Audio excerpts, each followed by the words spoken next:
Welcome in. It's a Friday here on the middle. No Barrett, as he's still in California.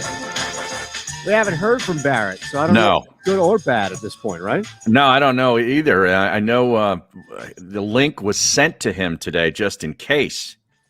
You know, maybe he had a half hour in between whatever he's doing out there that he could jump on. I don't know. But I haven't heard from him. I don't know what's going on right now. We haven't heard back from people we try to get on the show. We haven't heard back from Barrett Brooks. The only thing that we know right now is that Michael Calabrese is going to join us, right, at 11:40. Right. To talk about the expansion in college football. But, you know, a lot of people right now are all hyped up off of the Sixers' chances because they saw the Brooklyn Nets lose last night. Yeah.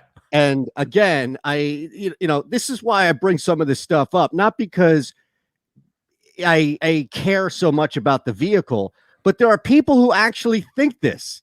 They actually think, Harry, that because Bruce Brown decided to take the game over, yes, 2 times over, mind you, and failed miserably, that now all of a sudden the Brooklyn Nets are beatable. Yeah, I know. I mean, that was a pretty ugly game last night, a very competitive game, but very ugly. And I guess that's the way Milwaukee, has figured that they need to muck it up, if you will, if they're going to have any chance of beating this team. And it worked out for them. And basically they stave off an elimination game over the weekend by getting a win at home last night that they sorely needed. And the final real possession for Brooklyn, obviously they're trying to get the ball in Durant's hand, and PJ Tucker, played some pretty aggressive defense. He was in Durant's face literally all night long. Right. And, they almost turned the ball over trying to inbound it, and it ends up in Kyrie's hands, and he passes it off to Brown, who tries to get to the rim and had a halfway decent look, and it didn't go down. So, yeah, 2 times in the end of the game, Brown decided to take it over. Yeah. And it just was mind-boggling. I mean, Kevin Durant was just doing some crazy things, and this team's still without James Harden. But yeah, it felt like a college game. Yes. You kind of had to suffer through bad possessions, and then at the end you look up and think, wow, this is actually a pretty good game. Yeah, it was good. I was entertained, even though it wasn't the greatest, and the prettiest of basketball. But I tell you, Milwaukee or Brooklyn took 10 fewer 3-pointers than they did in game 2. And that really, to me, was the difference. Yeah, I agree. I definitely agree. Look, I mean, the game tonight is going to determine everything, right? Yeah. The game tonight right now is going to determine, like, the Sixers, they can't lose this. And we talked about this before. They cannot lose this basketball game tonight. You lose this game, I don't know. You can start talking about them losing the series. You go back to the math about who wins game 3 and how pivotal game 3 is in all of these series, Harry. We are at that. This is not week 2 of the NFL season. This is a must win for the Eagles. This is a must win for the Philadelphia 76ers tonight. Well, I'd say, yes, I get what you're saying, but they have to come home at least 2-2. And then game 5 at home is your must win. Yes. That's imperative. But if they lose tonight, there's an awful lot of pressure on this basketball team for game 4. Yeah. An awful lot. And I don't know that they're really ready for that. Right. You know what I mean? You mean the Sixers ready to bounce back from we haven't seen them as constructed with that kind of pressure on them yet. Like, if they lose tonight, game 4 is a major pressurized deal for them. Yeah, I agree. Now, on the flip side, though, think about this. What happens if they do win game 3 tonight? Mm-hmm. I don't know. Like, I'm not confident in the Sixers to win both. No. I think they either lose tonight and they come back and they pound Atlanta into the ground, or they win tonight and we see that complacency that's set in, unfortunately, on the road a lot this year. Yeah, and Trae Young finds a way to get loose and puts up 46, and Atlanta wins game 4, and now you're faced with a must-win at home in game 5. Right. Yeah. Happen, Yeah. And that's what I'm really interested to see tonight is what Atlanta does to try to get Trae Young free. Or does Trae Young get Ben Simmons in foul trouble early? Yeah, I would think, which he can do. Goal, right? Yeah, that's the goal. I absolutely think you have to do that. By all means. Now, look, We've got, again, Michael Calabrese is going to join us coming up at the 11:40 mark here. We'll try and track down if it's Newbeck or maybe somebody else on the Sixers game as well. There is a couple of things happening around in the NFL. I know you probably caught this at some point yesterday. Russell Wilson appears to be doing some damage control. Oh, yeah? Yes. I didn't see this. Yes. Oh, yeah. We got to listen to Russell. Oh. Now look at Is it Mr. Unlimited? Is it him? No, I was trying and sneak this cut in. We're going to have to wait until it's not him acting like. Here's what he could have done. He could have simply blamed his alter ego, right? No. That wasn't me who wanted out. That was Mr. Unlimited. Mr. Unlimited. One of the most awkward pieces of audio we've ever played. Ever on the history of this. We played a lot of awkward audio. We have. Yes. This is a Gal Media property in partnership with JAKIB Man, I'm Media. telling you. And you, my friend, are caught in the middle. The Middle starts now on the SportsMap Radio Network. Presented by Rocket Mortgage. Home loans that fit your life. Rocket can. Live from the O'Reilly Auto Parts Studios, here's Eytan Shander, Barrett Brooks, and Harry Mays. No Barrett right now today, but that's okay. That's so, as Joe Cordell once said famously on the radio, that's okay. But that's okay. Not bad. That's not a bad Cordell, but that's okay. Is it just like a higher tone Jerry for you? No, not really. Okay. It's a little different. There's a little different lilt and twang to Joe Cordell. But that's okay. I've heard it so many times. It's inundated. I mean, think about it. Right? It is in your head. That guy's been advertising on sports radio for my entire career in the industry. Has it really been that long? I think so, but that's okay. Harry, you've been doing radio for a long time. Are you willing to commit to that statement? Like he is the Steven Singer of what's it called? Those what is he? A lawyer? Cordell marriage law. Yes, he's a divorce lawyer, right? Yes. Yeah, for So men. He's been on radio for as long as anybody. And he specifically targets men. He does. Yeah. He does. Because I get, the idea is that men typically get screwed in their divorces. Have you been targeted?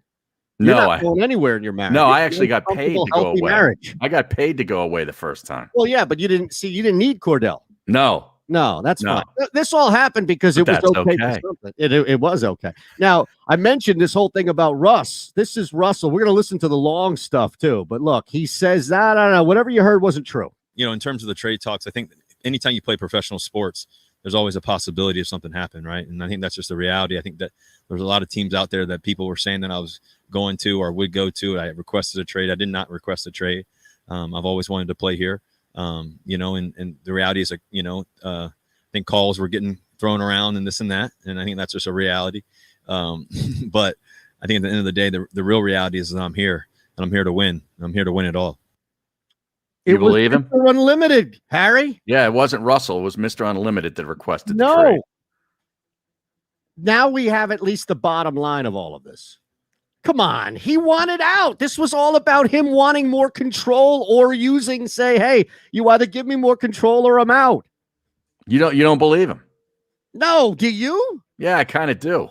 Yeah, come on. So what was all that? It was all media hype? Yes, Jeff I think it Payne was out there slow stirring the time. pot? It was a slow time in the football media. Oh, boy. I don't know, man. Yeah, the Seattle's version of Jeff McClain got in there and, was talking to an offensive line coach, and the offensive line coach gave him bad information. Said Russ wanted a trade. Oh. Here's the thing. He's not going anywhere. No. But I'm starting to think that nobody is really going anywhere. You think Aaron's staying in Green Bay? Don't you? Probably, but I want him out so badly because I love chaos and tumult. It's good for us. And if we could get him out of the NFC, that bodes well for, the Eagles over the next 2 or 3 years. Okay. All right. I mean, take him and put him in Denver for all I care. Yeah, you just want him out of Green Bay for closure, I feel like, though, right? Well, also, it pretty much, cuts them off at the knees as far as a friend. I mean, right now they're 1 or 1A for the NFC to go to the Super Bowl with him. With Jordan Right. Love, they're not. No, not at the moment. I don't know. Like, forget the Packers for a second. Like everybody's odds are going to shoot up. But it doesn't. Okay, here's the thing. It feels like, and this is why I go back and forth with how I feel right now. It feels like we've reached the point of no return with Rodgers, right? Oh, he's not coming back. He's not coming back. Right. He's not coming to any of these camps. He's out in Hawaii having a great time, not even thinking about the Packers or football. You know, he might want to be a game show host. But then I'm thinking, all right, well, we're past that June point. Somebody, like, there aren't many teams that can really give what Green Bay truly wants in return anyway. I don't really necessarily believe that this is going to happen. I think we're back. Like, I play the Russell Wilson stuff, Harry, because I think we're going to see something like this with Rodgers at the end. Like, what do you mean? I never got it out. Well, nobody's going to believe him, though. No, to be No fair, way. you're right. No shot. I think you're right on that. To be fair, nobody's going to believe him. We know Deshaun Watson wants out. Yeah, I get that.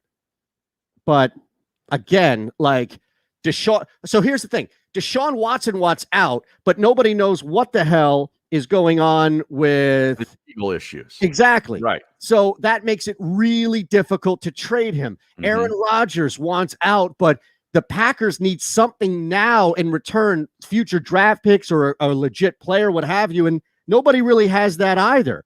So I just think due to circumstance, we're just not going to see anybody traded. Doesn't mean that guys don't want out. It means just like, all right. The Eagles have draft picks. Oh, you want it? On the Sports Map Radio Network. Presented by Rocket Mortgage. Live You want it? O'Reilly You want Auto Parts Philly? Studios. Absolutely. Eytan Shander, Barrett Brooks, and Harry Mays. Harry Mays has just said he wants Philly. Come on, what are we doing here? Are we going to do the not say like the old tire thing? I'm not saying that at all. I'm just saying, like, are we going to go down now and push the Eagles to make this trade? No. Okay. I mean, I would love it to happen. Don't get me wrong, but you were just talking about few teams have what maybe the Packers would require to even think about moving Aaron Rodgers. And I just said, hey, the Eagles got a bunch of draft picks, a bunch of first-round picks for next year. You know? So they at least have a starting conversation. Yeah. If there were to be one. I mean, if Howie Roseman called and Gutekunst said, what do you want, Howie? And he's like, well, we're trying to figure out a way to get Aaron Rodgers. And he's like, well, let's start with, you got how many first-round picks next year? Possibly 3. Well, I want at least 2 of those plus. Okay.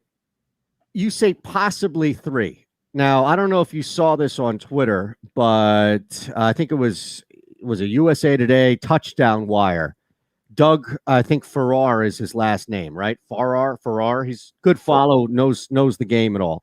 Okay. He did an extensive breakdown. I'm going to get it on here now and put the link out for everybody as we have more and more people joining us on the JAKIB Media YouTube page. So as you come in, we remind you, hit us up with a like. Make sure you're subscribed to the channel. And if you'd like, if you choose to, you can share across the planet here on any social media vehicle of choice. We always broadcast live and local from the Fritz and Bean Cooley Law Studios.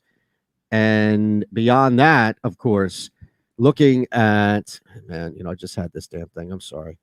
Is it the touchdown wire? Yes, touchdown wire. So if you know someone who suffered a personal injury, contact Brian Fritz directly, a tough lawyer for a tough town, sponsored here on The Middle by Pure Bull Beef Jerky. Get yours now. Go to steersnacks.com. Yes, that's it. Did you see it? Well, I'm on the touchdown wire, but I don't know what you're talking about. No, just go to Doug Farrar's Farrar. It's on Twitter? Yeah. Oh, all right. And he put out an article. I can't imagine this is behind a paywall, but he put this out, and I'm trying to find it here. I know I liked it, retweeted it, all that. So maybe at NFL _Doug Farrar on Twitter. Correct. All right, here we go. New on the NFL wire. This was 23 hours ago. Okay. And I'm just going to read you the slug here. All right.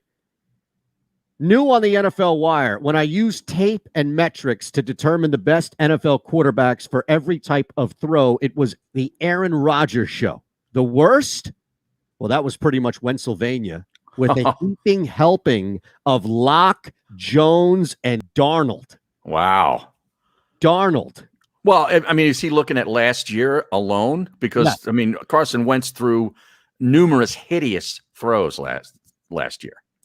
Yes. His mechanics were terrible. Brutal. 0 one-step drop. Carson Wentz was the worst quarterback in the NFL. And yes, it's all 1 year. But again, this illustrates, and we don't have Barrett here, but if he pops up, then we're definitely going to hit him on this stuff, because some of this is like just looking at the tape, and Barrett and you and everybody else knows the eye in the sky doesn't lie, right? Right. So he was absolutely brutal. Wentz's fall from grace on the field in 2020 was one of the more, well, quote, remarkable isn't the word, but it's been a long time since we've seen a starting NFL quarterback fall off of a cliff from one season to the next as Wentz did last season. Yeah. Now, reasons, he says, injury-plagued O-line, receiver core amongst, not amongst the most prominent. Wentz didn't help his delayed reads, all of this, but you start to look, I mean, again, 0 one-step drop. That's quick. That's You have to make a throw, right? You're not waiting for things to develop. You're not waiting for a missed coverage or something. You just have to force that throw in there. That's you, Harry. Right. That's your arm right there. And he was the worst in the NFL. Yeah. Are you shocked? No, based on what I watched unfortunately, I had to watch those games last year. He was subjected to it. Okay, I had to chart those games, take notes on those games. Oh, awful. No, I mean, all those reasons, all those excuses, if you will, are valid, but a lot of it was also on him. I mean, he made poor throws. He made poor reads. He didn't react to pressure, well. Right. I think Frank Reich can help to fix some of that. Indianapolis is a really good team. They got a lot of good weapons. I think all he has to do is play the games. Like, they don't have to go a certain, place in the playoffs for that first round pick to actuate. He's just got to play 75% of the snaps. Yeah. But again, I think that's where this whole thing about Carson Wentz just needs to show up and the Colts are going to make the playoffs and all that. I mean, he can derail. If he's bad, that can be a major problem. Oh, no doubt. But I think he's going to play. On, right? Yes. So there you, I mean, it's tough. I don't know. This is very difficult because I, like you, want to just assume that Carson Wentz has to be better than last year. And yes, I think he will be better than last year. But, normally I'd just say, who cares? He's gone. He's out of here. But we have, as you said, Harry, we have vested interest in what Carson Wentz does, not because he played here and was part of a Super Bowl here, but because that pick is directly tied into what he does. No, you're right. I don't know who the backup is in Indianapolis. Brissett's with the Dolphins, I believe. But so I don't know who the backup is, where they would turn if Carson just looked awful for the first 6-7 weeks. And they were like, we got, who is it? Scott Tolzien. Tolzien. Oh, wow. No, wait a second. Let me check the date on this. Really? No, it was an old article about Coach Pagano announces that quarterback Stephen Morris has moved into the backup position. I just wanted to see if you'd catch the Scott Tolzien reference. Wow. Michigan, right? Either that or was it Wisconsin? Oh, maybe it was Wisconsin. I thought it was Michigan. But yeah, it was one of those Big Ten schools. Now it sounds more right that he went to Wisconsin. Yeah, Rolling Meadows, Illinois, University of Wisconsin. There you have it. Oh, Sam Ellinger, the kid from Texas, is on the roster, and JAKIB Eason. Oh, boy. Are Harry, I'm telling you, if this guy does not perform at anywhere better than like 2 times what he did last year, Colts could be in trouble. Well, they could, but I think the only way he doesn't play the 70 or 75% of the snaps is if he gets hurt. Not because he's not playing at the 2017 level. What if he's playing at last year's level? Like, at what point does Frank Reich say, look, I can't do this anymore? Or do you think he's locked in no matter what? I think he's locked in for the majority of the season. I mean, this isn't going to be something where they pull the plug on him, before December. Yes. Now, I don't think before December. So this is all about snaps. It's not about how good they do for you. They still have to make the playoffs. You're just assuming that if he's out there for 75% of the snaps, they will make the playoffs, right? Yes. Harry, I felt like we'd agree with a lot of stuff today. I don't know if I can get there yet. All right. This guy's he's a walking liability until he proves us otherwise. All right. Wentz needs to play at least 75% of the offensive snaps for the 2022 conditional pick to convey to first round. Okay. They could also become a first rounder if Wentz plays at least 70% of the snaps and the Colts reach the playoffs. So that's the way it's worded. 70% in playoffs, and they don't even have to win the first round. They just got to make it. Wait, 70% and playoffs. Right. Or 75% and no playoffs. And no playoffs. Okay, so there's a little bit of that parlay there in the first part. I feel pretty good about it. 75% is where I feel good about it. But, I know there's a lot of Eagle fans that don't want him to make the playoffs. They don't want him to have any kind of success. That's the way we are in this town. What if I said this, though? Would it shine a little more light on it? And again, I go back to Doug's article here on Carson Wentz just being one, if not the worst quarterback on tape last year, operative term. Mm-hmm. So this is about without pre-snap motion. Okay, so no pre-snap motion. You can drop back 1, 2, 5, 7, whatever it is. The only condition here is that there is no pre-snap motion. And Doug even mentions it like this was a weird one because Wentz was actually pretty good with pre-snap motion. It's just that the Eagles didn't allow him to benefit from it that often. With motion, Wentz was 102 for 165 on 197 dropbacks, just under 1,000 yards, 503 air yards. So that's a lot of the ball in the air, not one guy catching it and running for 90 yards. 7-4 TD to pick ratio. And a passer rating of about 82.3, which is not great. But if you look at how bad he was overall, that's pretty decent for him. Mm-hmm. Now, look, without motion, Wentz completed 149 on 272 on 313 dropbacks, 1643. Now, a lot more throws here, right? 1643, 9 touchdowns, 11 interceptions, and a passer rating of 70.6. Mm-hmm. And Doug says it's entirely possible the coaching staff was just trying to give Wentz a less cluttered picture without having to think about motion. Perhaps a bit more of it would have helped.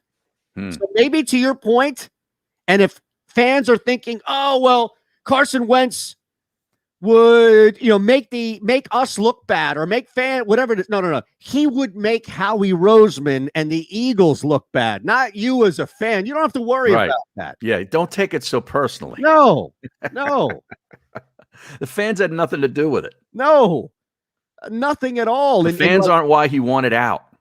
Exactly right. I think that's probably the biggest takeaway is that, Yeah. I feel pretty good about 75% of the snaps. I don't know.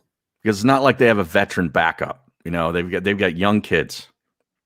You don't worry about, there are two things that I'm concerned about. I'm concerned about his health. Mm-hmm. I'm more concerned about Carson Wentz getting through a 16-game season than Joel Embiid missing more than one game for the rest of the playoffs. Really? Yes. Yes. Look, here's another thing, too. Harry, hold on a second, okay? I'm going to paint you a picture, all right? I want to paint you a picture of how no playoffs and no 75% comes to fruition. And I think I can do it based on what Doug Farrar just put out a day ago on the Touchdown Wire, which is touchdownwire.usatoday.com. That's what we're using here as reference. And look, it wasn't always him. Okay, pre-snap motion, Jared Goff was the worst in the NFL last year. RPO, run pass option. Guess who was the worst? The guy without the guy without Saquon Barkley. Mhm. Daniel Jones Danny up Jones. there. No running back. It's hard to do that. Right. Daniel Jones was the worst quarterback in the NFL on design rollouts. So it's not just Wentz. It's just that Wentz pops up the most. So let's do this. We'll take a quick one here on the network. Still live. Michael Calabrese is going to join us coming up in about 10 minutes, talk about the college football expansion. So a lot of football here, and we'll do our best to sneak in. Not sneak, but we will talk extensively about the game tonight and what needs to happen, and then maybe keep an eye on my buddy Hudson Swafford. What do you think? Well, I'm keeping an eye on my buddy Brandon Matthews right now in the Latino America Tour event. You're not even watching Hudson Swafford swing his way to a top 20, even though I told you that before the damn thing even started. All right, we're back on the network, still live on the JAKIB Media YouTube page. It is the middle. All right, so here's the thing. Hudson Swafford. Hey, the guy was playing the course. You told me he was an ambassador. I just thought I just read he was playing the course for the last 2 months. Not Hudson Nahigian. No. Not Hudson Hawk. Hudson. Huddy. I mean, I was talking to Hudson and I couldn't understand it. All right. You ready for this? I got a text from Barrett. What? Let's put that on. Let's hold it until we get back on the network. Okay. Yeah. Okay, so let's look at this. All right. Carson Wentz last year was the worst. We told you about without pre-snap. How about with play action? Okay. When we come back, we'll do the text and we'll do Calabrese. How about that? Well, Calabrese doesn't start until 11:40. Oh yeah. Right? So we'll do my path to no 75 and the text. Yeah. So Doug says this does not come as a surprise if you've watched Wentz 2020 tape. He was mechanically slow and out of sorts. This again is with play action. This is trying to get Miles Sanders and defenses to bite on Sanders or anybody else. When he did have the benefit of play action, Harry, Wentz completed just 74 of 124 passes. Yeah. 747 yards, but only 375 air yards, 4-4 TD to pick ratio, and a passer rating of 79. Play action is often used to create shot plays downfield. But guess what, Harry? They didn't do it. Like the whole idea of... You sounded like Adam Shine now. I'm telling you.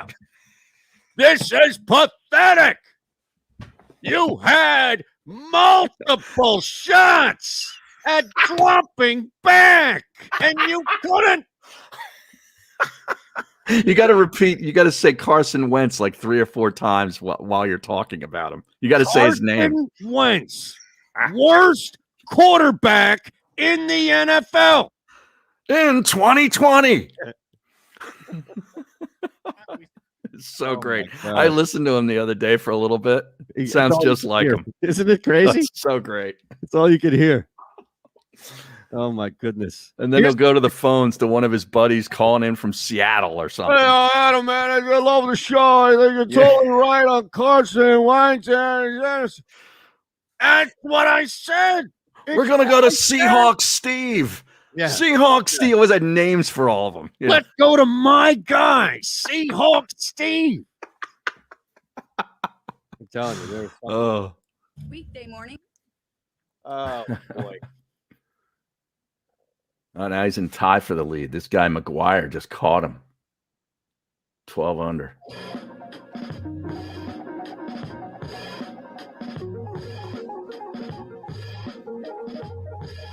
You're listening to The Middle on the Sports Map Radio Network. Presented by Rocket Mortgage. Live from the O'Reilly Auto Parts Studios. Here's Eytan Shander, Barrett Brooks, and Harry Mays. All right, Harry. My guy, Carson Wentz, was awful last year. You know, when teams don't blitz, don't you think that should generally benefit your quarterback? Yeah. At least absolutely like settle him down a little bit. Well, guess who was now, to be fair, Jalen Hurts had his share in all of this as well, but Carson played way more of the season than Jalen. Worst How can you? I know somebody has to be at the bottom of the list, right? Yeah. How can you be the worst quarterback in the NFL without the blitz? No, it's Without the blitz. It's hard to do. And his mechanics were just awful. From his Terrible. legs, very stiff. You know, he'd try to do everything with his arms. He just looked terrible. Brutal in all of his throws. Now, maybe Wright can fix that.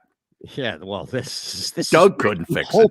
He can fix it if you want to make it to the playoffs and 70 or just 75. 75. I'll tell you the path. I'll take 75. 75 ain't happening, and I'll tell you why. But first, you got a breaking news text. Yes. Now, was I on this chain as well? Yeah, you were. I'm surprised you haven't seen this. Barrett Brooks checked in and says that I'm going to get on the show around 12. I have a break then.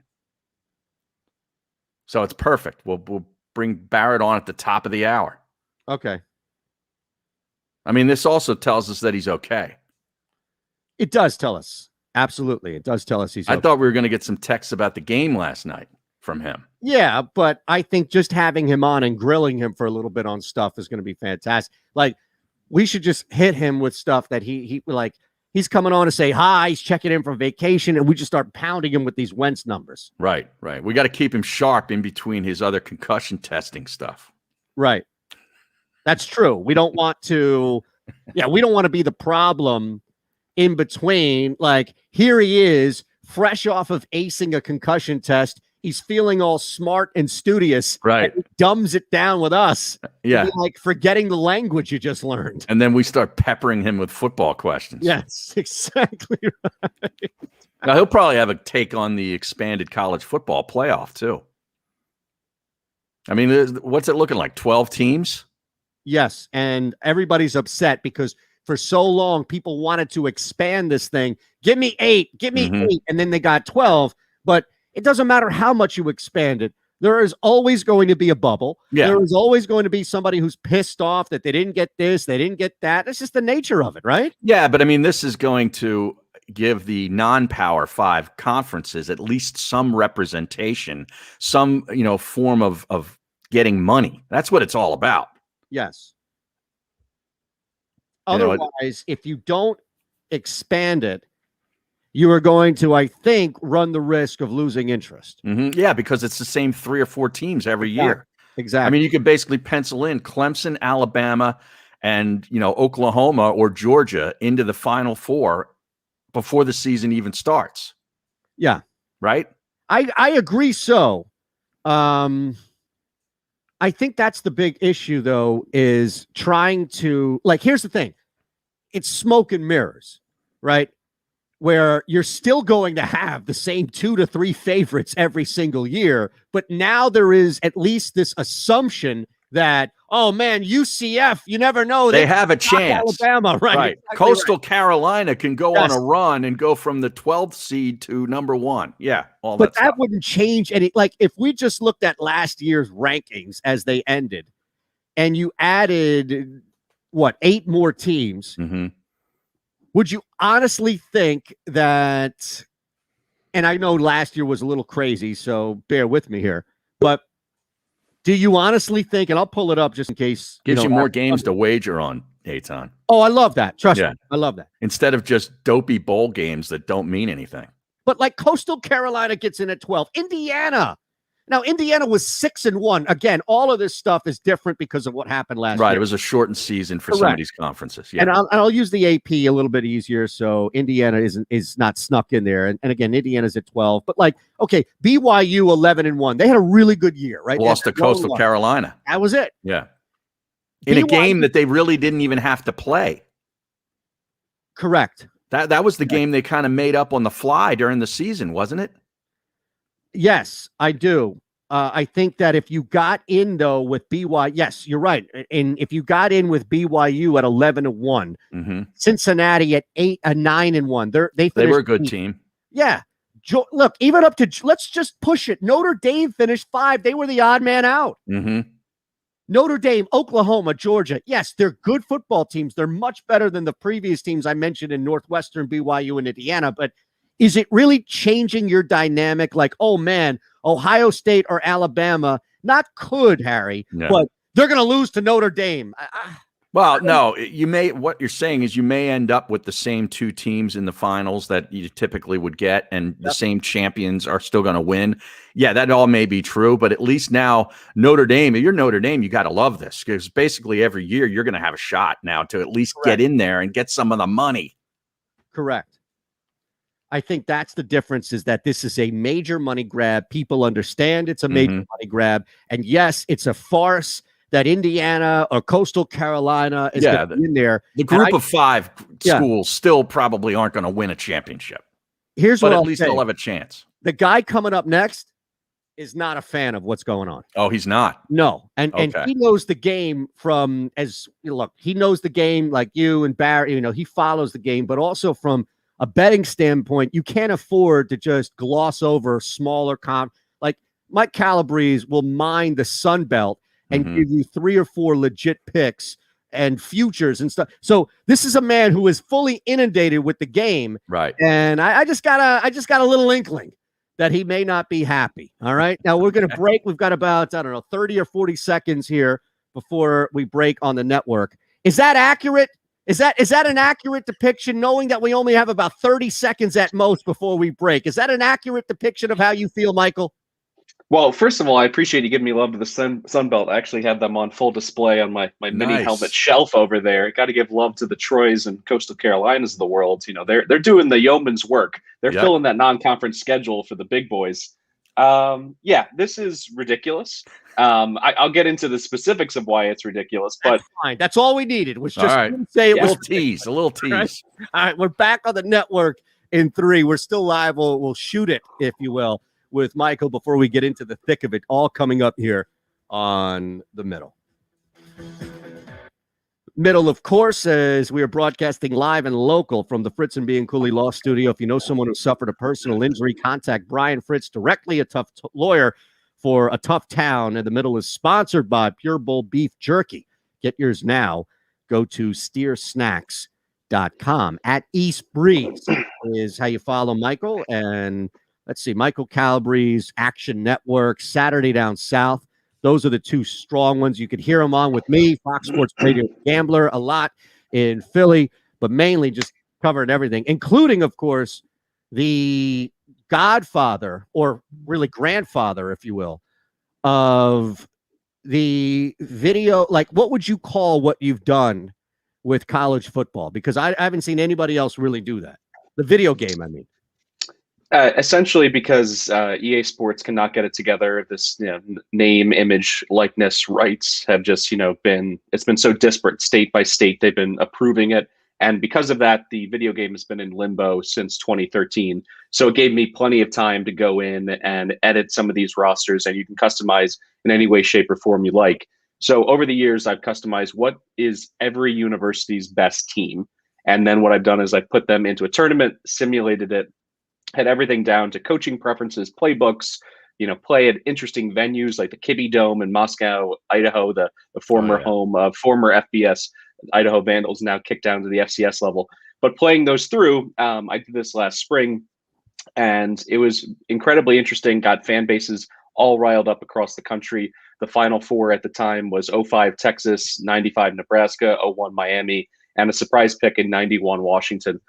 With the Hurricanes taking home the championship. But it really gave an extra layer of depth to the argument of who's the best, who would win. And you did get to see some generational divides in style. The triple option being run by a power program like Nebraska with the best athletes available at the time, compared to, the early incarnation of the spread with Vince Young, basically allowing him to, be in on those read options and being a dual threat every single time he touched the ball.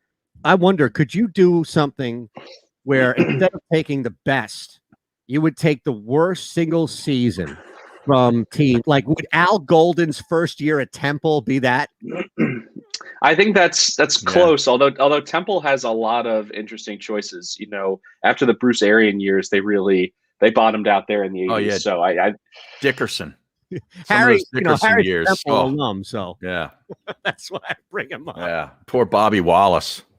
Boy, let's bring in Zach Mills from those Penn State days. Right. The lefty just getting the cream cheese knocked out of him every single week before they made the decision to go to that think they called it the HD, the highly diversified offense back in the day with Michael Robinson. So yeah, Here we that's an interesting play. Here we go. I felt so bad for Al Golden, man. I had to go get liners from him for that show I did with Schwartzman. Hey, he changed the landscape there, though, man. It was a good guy. Yeah, great guy. Bad for him. They won a game, Harry. This is The Middle Here we on go. the Sports Maps Radio Network. Presented by Rocket Mortgage.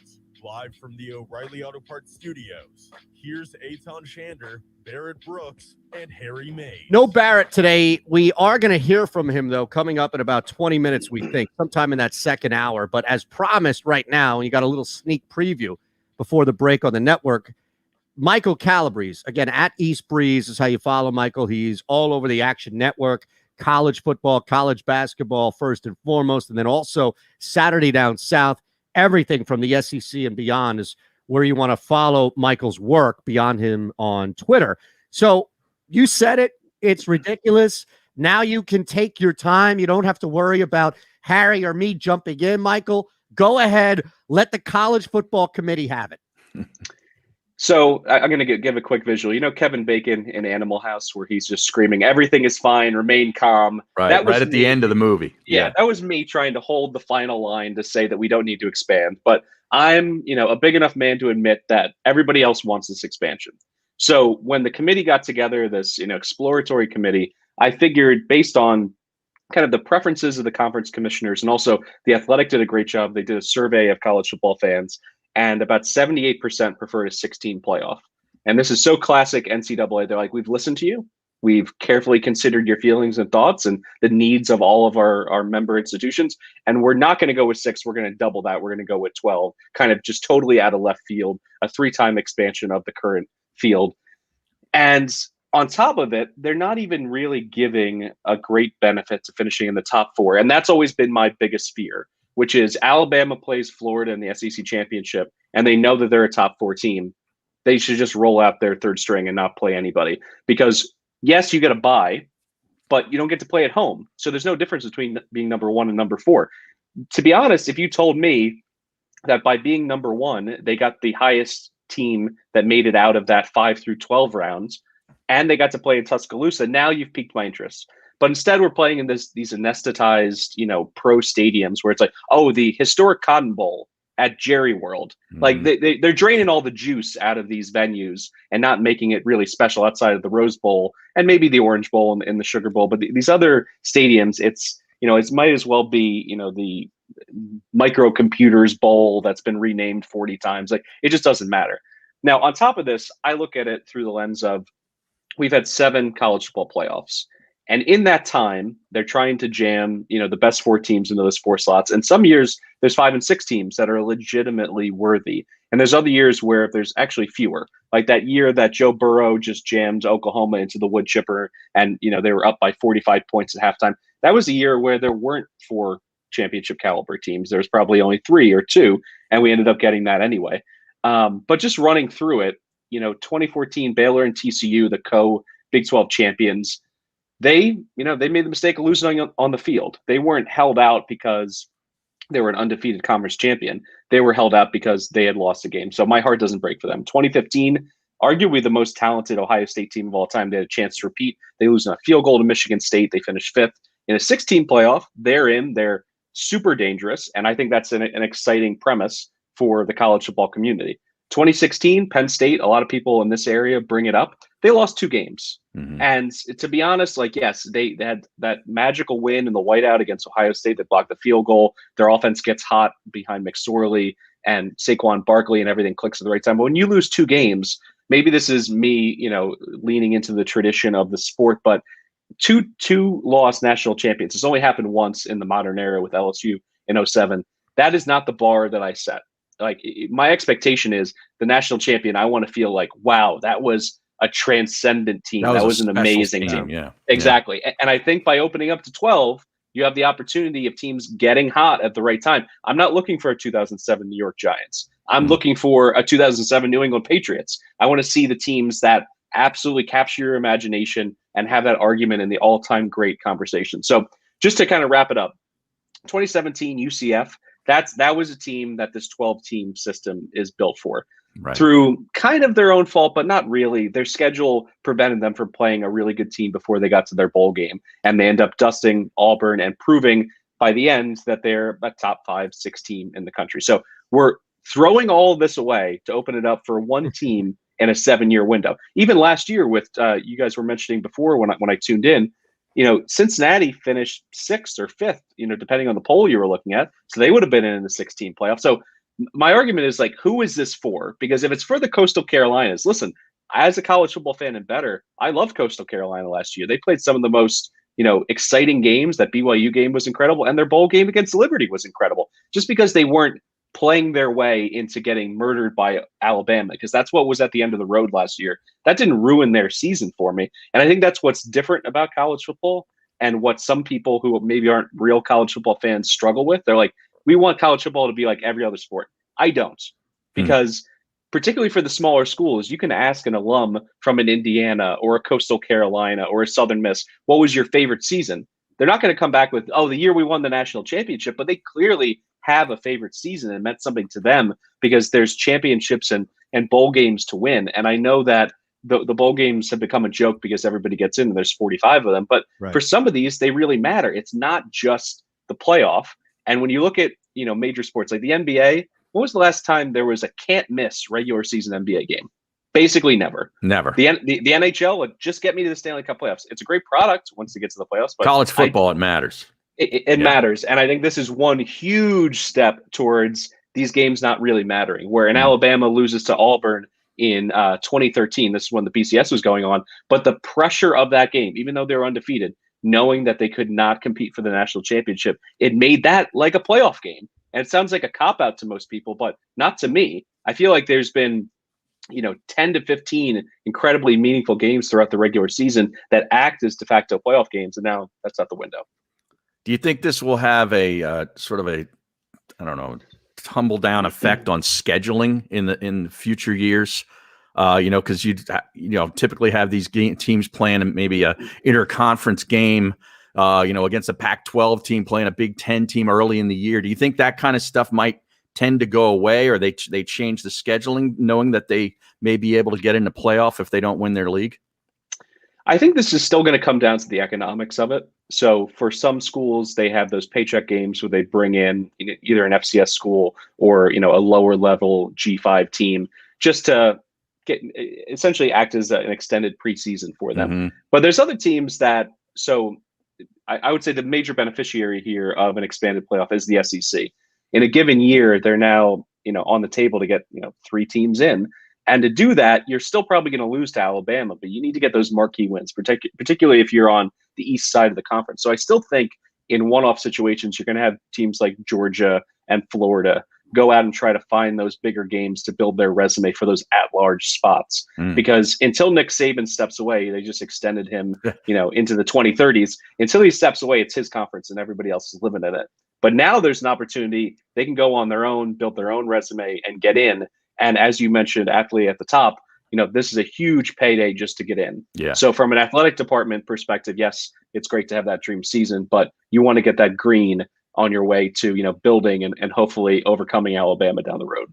Quick question about the deterrent, and maybe there is some sort of mitigating factor. And look, I don't know if it can be public ahead of time or if it's just something that has to be done with year one of 12 teams and teams can see that it's not a problem. But if there were some way to convey to Alabama, to Clemson, to Georgia, to Big Ten teams, it's okay to lose a game. It's okay. Don't you think that would then maybe mitigate at the very least scheduling some more Sister Marys of the Poors? I think it's a bit of a copycat situation when it comes to ADs.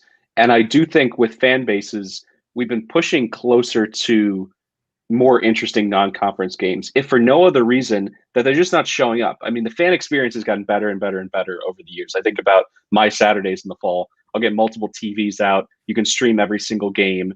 And the cost, when you look at tickets, hotels, parking, everything, they go through the roof even when you're playing Jacksonville State. So to be able to get those people in the seats, and that's really what the athletic departments want. And when it filters down to coaches, you hear a lot of them talk about building their brands, building the culture. Something that's a huge killer, even if you're a really good team, is having 75% capacity when you're a Penn State or you're Georgia. It's like you want this environment that everyone's bought in all the time. And it's a reasonable gripe by season ticket holders and student bases where it's like, we're not going to watch you beat a team 52-3. Like, bring in somebody that's at least a little bit interesting, or even just some regional flair. You know, if you're Georgia, why not play Georgia State or Georgia Southern? You have an opportunity to get their fans in the stadium as well. So I think before I cast judgment, I think basically there's an opportunity to get creative from an athletic department standpoint and not necessarily go back to the days of just filling in your schedule with those layup games where you're playing your second and third string. I guess I just look at this as being an alum of a group of 5 school as, you know, hey, maybe we can go back and, you know, recreate 2015, 2016 and, you know, win the conference, and you get into the playoffs. Maybe you can win that first round game and then get smoked by Ohio State in the second round. Well, But I'll you're tell you in. this.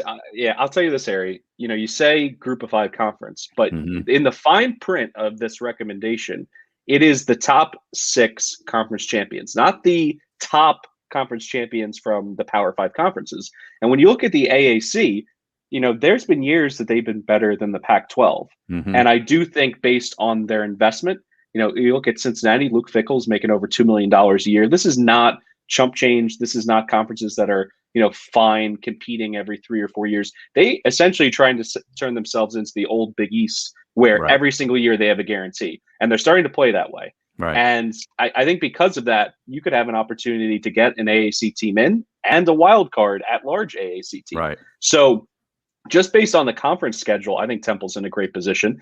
Now it's just a question of, can you convince some of those regional powers, a Maryland's, a Penn State, to come play? And, you know, we'll go to your place two times out of 3, but, you know, come to the link once. I think there's a great opportunity for a program like Temple. You know, I should have hit you up ahead of time, Calabrese, and your thoughts on Cephas, who is struggling right now after being up 2-0 in the French Open men's semis. And not Bo Cephas. No, not Bo Cephas or anybody in that regard. But I had a nice little parlay sitting on this here. All right. Now, I'm curious, does anything change as far as looking ahead this year? I mean, we talked extensively a couple of weeks ago when the futures opened up. Does this change right now in the next couple of years, and maybe even this year, looking at what could happen? Does nothing changes from a futures or betting standpoint, right? Oh, I think it absolutely changes, Okay. this is the exciting part. Now that I put all my college football emotions in a basket, I push those aside. From a gambling perspective, I kept staring at the futures for this year, and it's just hard to talk yourself out of Alabama, Oklahoma, and Clemson. So 3 of the 4 spots, you know, are already locked in. So when you start thinking about the future of this, then a team like Iowa State gets way more attractive because there's margin for error, there's wiggle room.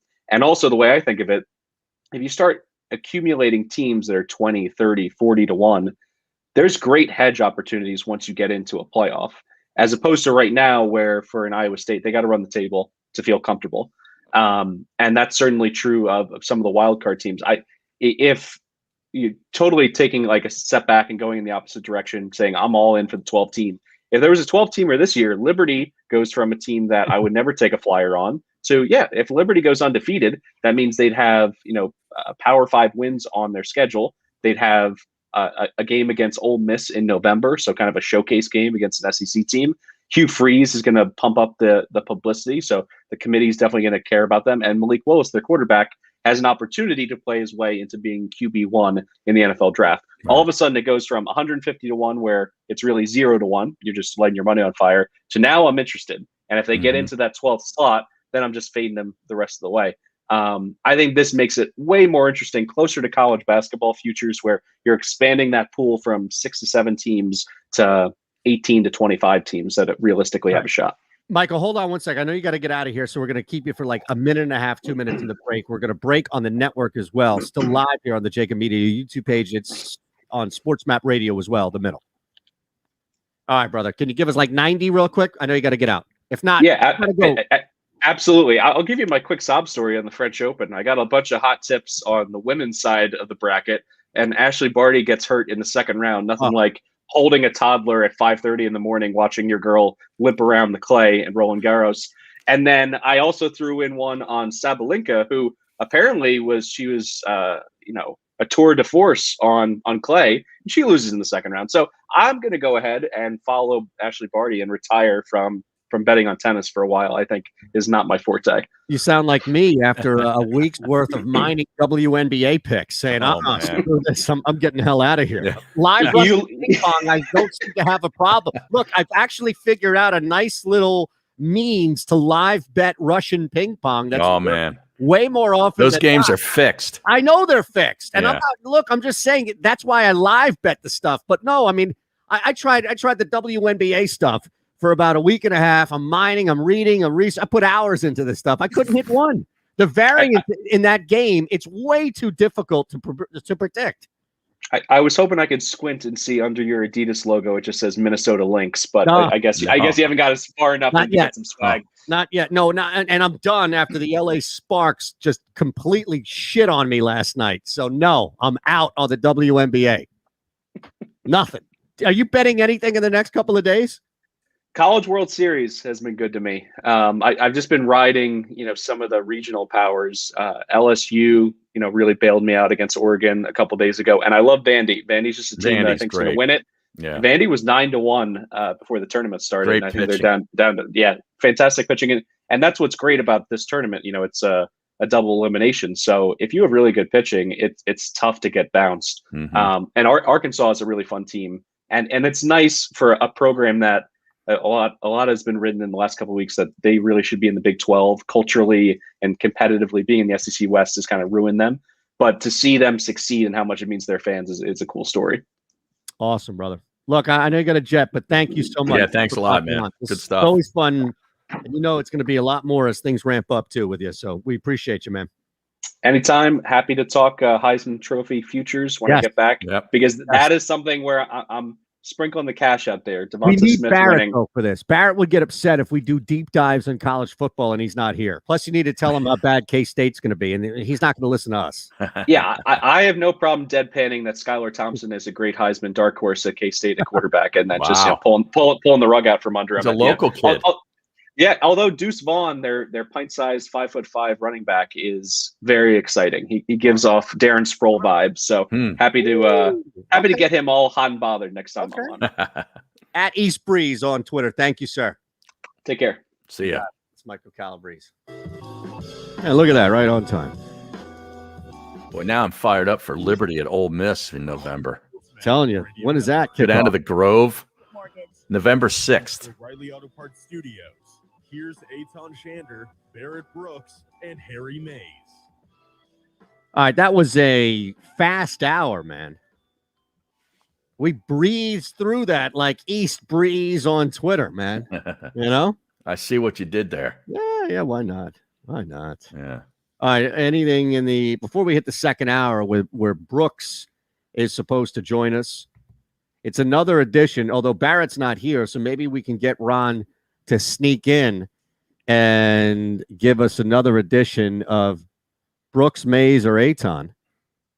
And, Barrett doesn't have to be here for that either. It'll still he doesn't.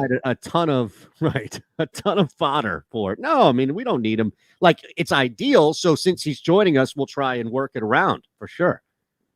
But I think if one of us is out, we can still do that segment. Absolutely. Yeah, because it gives you an opportunity to rip the person who's not here without them being able to defend themselves, right?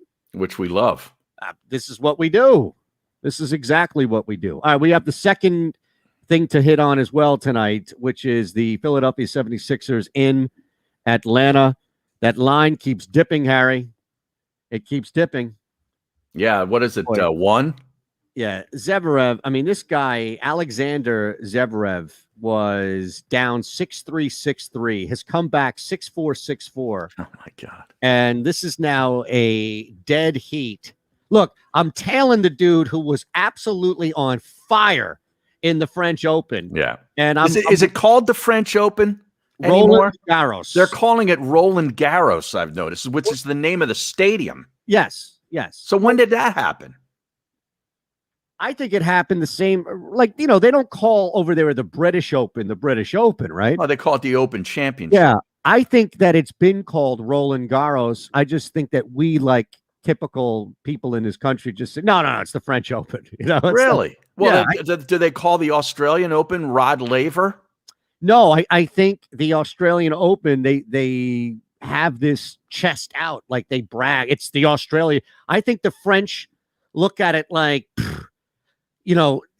I think that the French have this ridiculous sense of history that needs to be put out. Don't call it the French Open. You call it the Roland Garros. Well, because they're trying to be like Wimbledon. Because Wimbledon is the arena, right? Yes, exactly right. They are jealous of the Brits.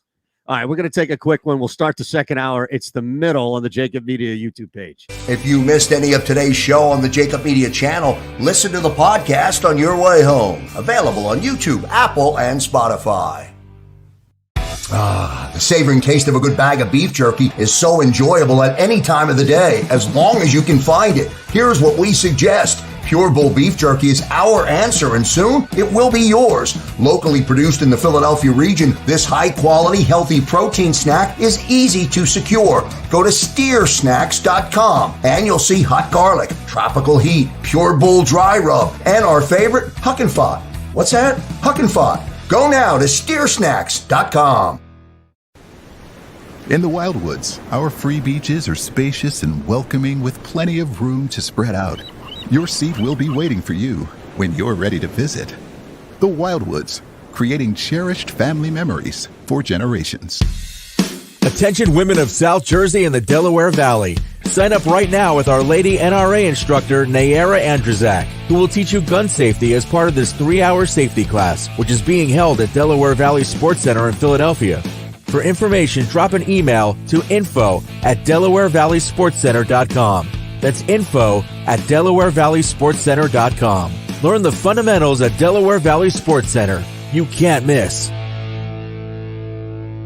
Are you looking for a place to track your action, purchase picks, and share your sports betting analysis with the gambling community? Check out Book It Sports, a social media platform with an unparalleled experience catered for the sports betting community. On the Book It Sports app, you can track all your NFL, NBA, and college basketball picks while getting real-time updates and injury reports all in one convenient place. Start building your following today and stand out amongst your friends by downloading the Book It Sports app on the Apple and Google Play stores.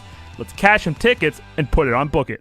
The International Brotherhood of Electrical Workers, Local Union 98, is a proud sponsor of The Labor Show with J. Doc and Krause every Saturday night from 6 to 8 p.m. IBEW Local 98's highly trained and superbly skilled electricians are the best in the business, setting the highest safety standards in the electrical industry. So when you're planning your next industrial, commercial, or residential project, choose an IBEW Local 98 union contractor.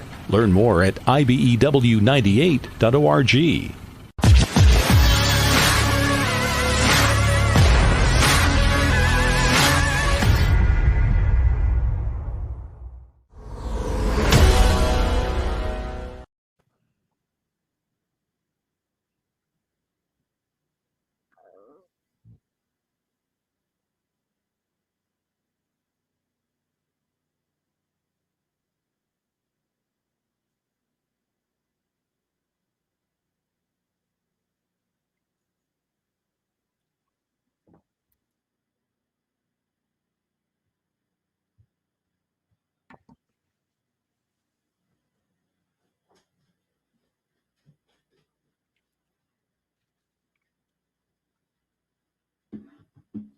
All right. Getting back to the tennis thing. As long as you don't start calling the U.S. Open Flushing Meadows, I'm good with it. I don't think you have to worry about that. I'm surprised they haven't moved from that. I know there's all this history and stuff, but that is just a dump. Well, it's right by Citi Field. Yeah, and that's the whole thing. That's like, where it's like the whole United States Tennis Center thing. Yeah, the World Fair used to be there. Yeah, too. right. I mean, it's like one of these wasteland scenes from like a post-apocalyptic movie. You know, right. Trek back through it. Mm-hmm. You know, it's actually a pretty surreal thing. Is I used to do this a lot back when I was, single before I had a family and all to be. But you could sneak like November, December, January, sneak down. You get really cheap, either a hotel or Airbnb. You sneak down to like Ocean City, Maryland, right? Mm-hmm. Nobody's there. It's nice. It's cool. Maybe it's some snow, and you can walk the entire beach all the way down to the shutdown boardwalk. And it feels like one of these movies, right? Like the world's come to an end, and you see like 2 or 3 other people like nomads searching for food. I love that. Oh no, I'm telling you that there's nothing. It's like a reset. There's nothing that mentally resets you like doing that. It's you find look ways around. Now Barrett said he would join us at noon. He's already 5 minutes late. What is this? Buffalo Sabres to Jack Eichel? You can't quit. You're fired. Muhammad Malik lives right next to Citi Field. Does he? That's what he says on the screen. I didn't know you were all the way up there. Wow. Look at that. That's awesome, man. And look, we appreciate. Look, it's not easy being up in Queens and rooting for this team or these teams down here. As somebody whose mom and her entire family from Midland Parkway, Muhammad. This is a Gal Media property. In Jamaica's partnership with finest. JAKIB Media. Last stop on the F train, Wexler Terrace. My friend are caught in the middle. The Middle starts now on the Sports Map Radio Network. Presented by Rocket Mortgage. Home loans that fit your life. Rocket can. Live from the O'Reilly Auto Parts Studios, here's Eytan Shander, Barrett Brooks, and Harry Mays. Harry, I'm curious. As we open up the second hour, we have a couple of things to do. All right. Business-wise, we have 2 things we definitely need to do. I'm going to tell you before we even turn our attention to the Philadelphia 76ers, how Carson Wentz and the Indianapolis Colts are going to have a path to less than 75% snaps. Okay. And that's a concern for me. And not making the playoffs, right? Well, yeah, that they're tied into it. Yes. But I'm going to preemptively knock off the 75%, which is then going to, under the fruit of the poisonous tree, remove the playoffs as well. We also have to, as I mentioned, the Sixers, and look a little bit about that in Atlanta. But I'm curious, have you ever missed something really important for a vice or for like something fun or like even a way in which you knew, and this is old school before you could do it on your phone, like you had to rush to a sports book and maybe place a wager on something, or you had to miss something important. There was a guy who skipped his niece's wedding for a poker tournament in Vegas, and he cleaned up and won $367,000. That's good work out of him. Harlan Miller, absolutely. Yeah, right? I got a wedding I got to go to next weekend, not this weekend, and I would love to be able to skip it. Well, you can't find a poker tournament to go to instead. Like the wife won't say, Harry. I don't need a poker tournament. I could just, I'd play golf, but that's not going to fly. Well, that's what I'm saying. I got this one. I don't ask a lot of you. That was what I got. Oh, yeah. Did you ever get that one? No. I don't ask much of you. No, because my wife is forced due to circumstance to ask a ton, and it's not under her doing. It's just like, are you freaking kidding me? I have to ask you again to live. Yeah. People who jumped in early probably heard her scolding me. I heard her. My shoes on. I heard her, and that was what was really funny the other night when we had. I think we were doing that other podcast, the Broad Street South, and you came on a little bit late. You were out on your back porch. And there was a brief second there where we saw the wife sort of open up the door. She poked her head and she heard you talking and wanted to see what was going on.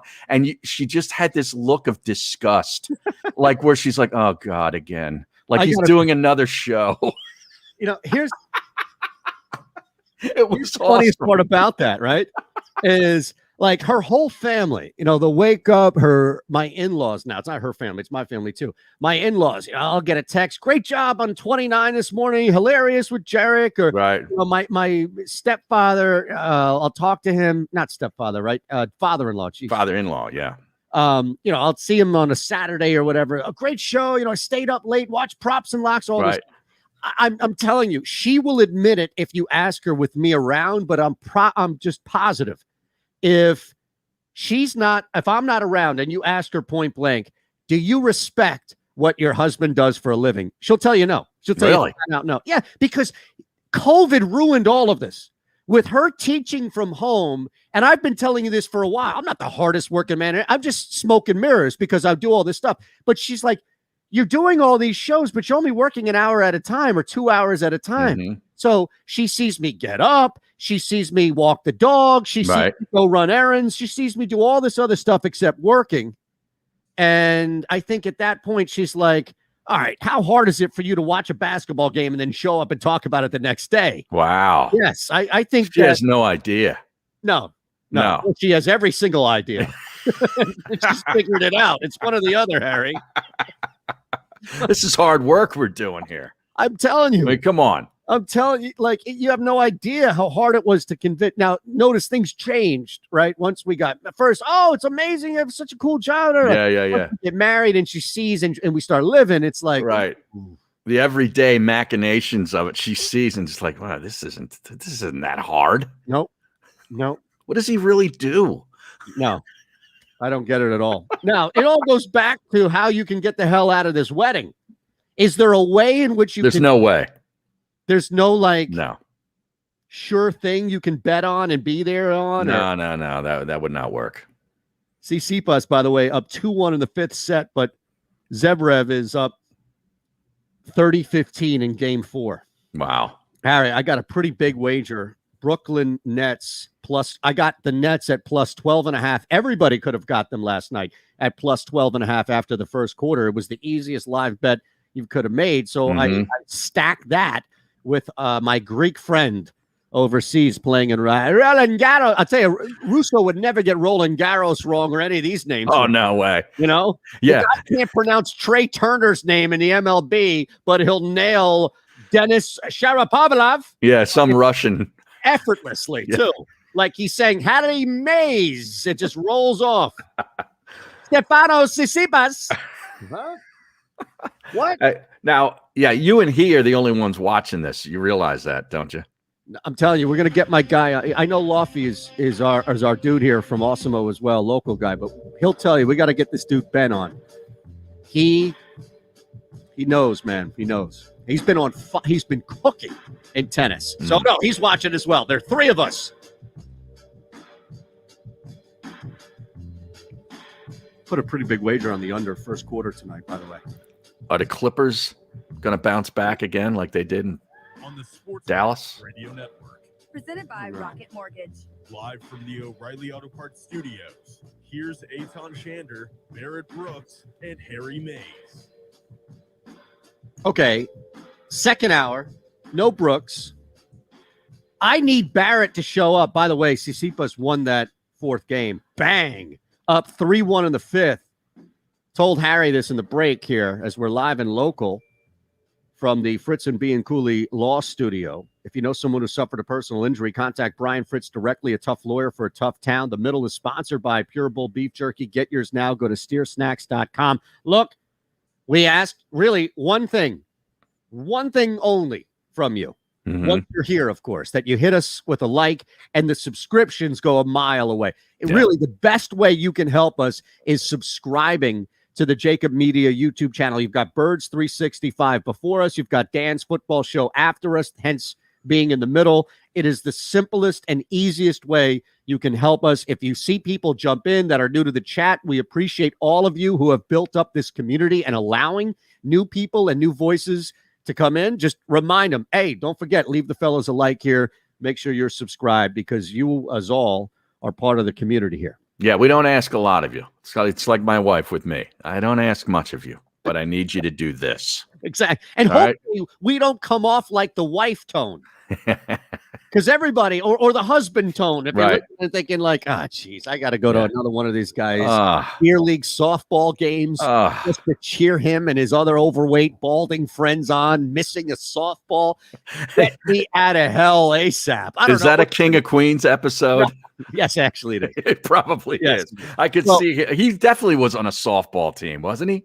Well, there are a bunch of softball references, by the way, on King of Queens. I'll give you the 2 real quick. The first is from, I believe, the first season where Carrie's boss is like this new hip fresh dude who is keeping her late, drives her home in his Jaguar, doesn't have any interest in her at all. And they make it known, but Doug is in his head and he's jealous.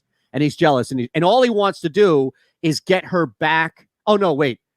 I take it back. It's not that. It's the cello concert. But anyway, all he's trying to do is get her back to the softball because she's on the softball team, but she'd rather expand her horizons and go to this cello concert. So the last scene when the credits roll is her back on the bench, right?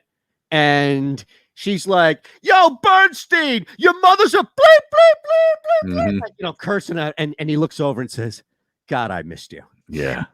And the other one is when he's faking a lawyer. All right.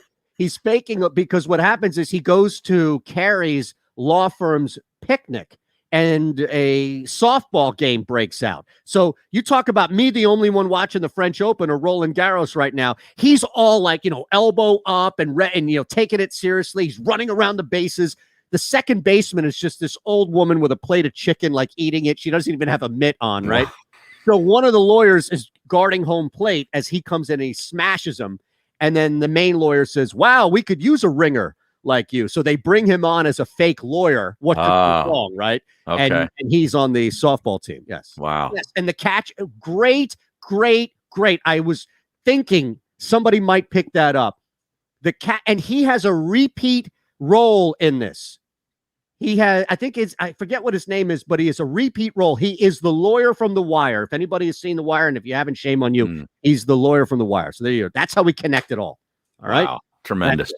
All right. You want, what do you want here? Well, I want Barrett. He said he was going to join us at noon. I know. I saw you text him. Said he had a break. You think he meant noon local time? Well, yeah, I hope it's not noon out there. It's 3 o'clock here. We're not going to be here. Well, that's what I mean. Yeah. You think we're going to get a text at 3 and say, "Yo, hey guys, where are you?" It's dead. the link's dead. Right. Oh my goodness. Oh man. Well, but he's out in LA, right? I mean, why the hell? Anaheim, yeah. Oh, Anaheim. Okay. Yeah, same thing. Exactly. I didn't want to be caught. It's not LA. Somebody on the stream, you know. No, here's my question though. You know, he's going. This is a very serious thing that he's doing, and he couldn't get out of it. But my thing is, you're the NFL. You're like a $10-12 billion entity, right? You can't have regional locations where these former players and current player, whatever it is, can go to. He's got to fly all the way out to LA to do this thing. Like, there's medical centers of the finest order all around Philadelphia, North Jersey, New York, you name it, within an hour, 2-hour car ride. It makes sense. Doesn't that make you like, what's going on here? Yeah, but at the same time, like, how many examples do we have of the NFL covering something up, or the NFL being cheap, or the NFL just being immoral, or the NFL being illegal, whatever it may be? Like, would it shock you if a multi-billion-dollar corporation was cutting corners in areas that they probably can get away with cutting corners in? Well, I'm just trying to make it easier on the player. So am I. You know, and you make a great point. I'm just saying, like, you know, we've got regulations to where it's just cutting the corner. Like, you're allowed a certain amount of caterpillars and canned food, right? I wasn't aware of that. Yes, you are.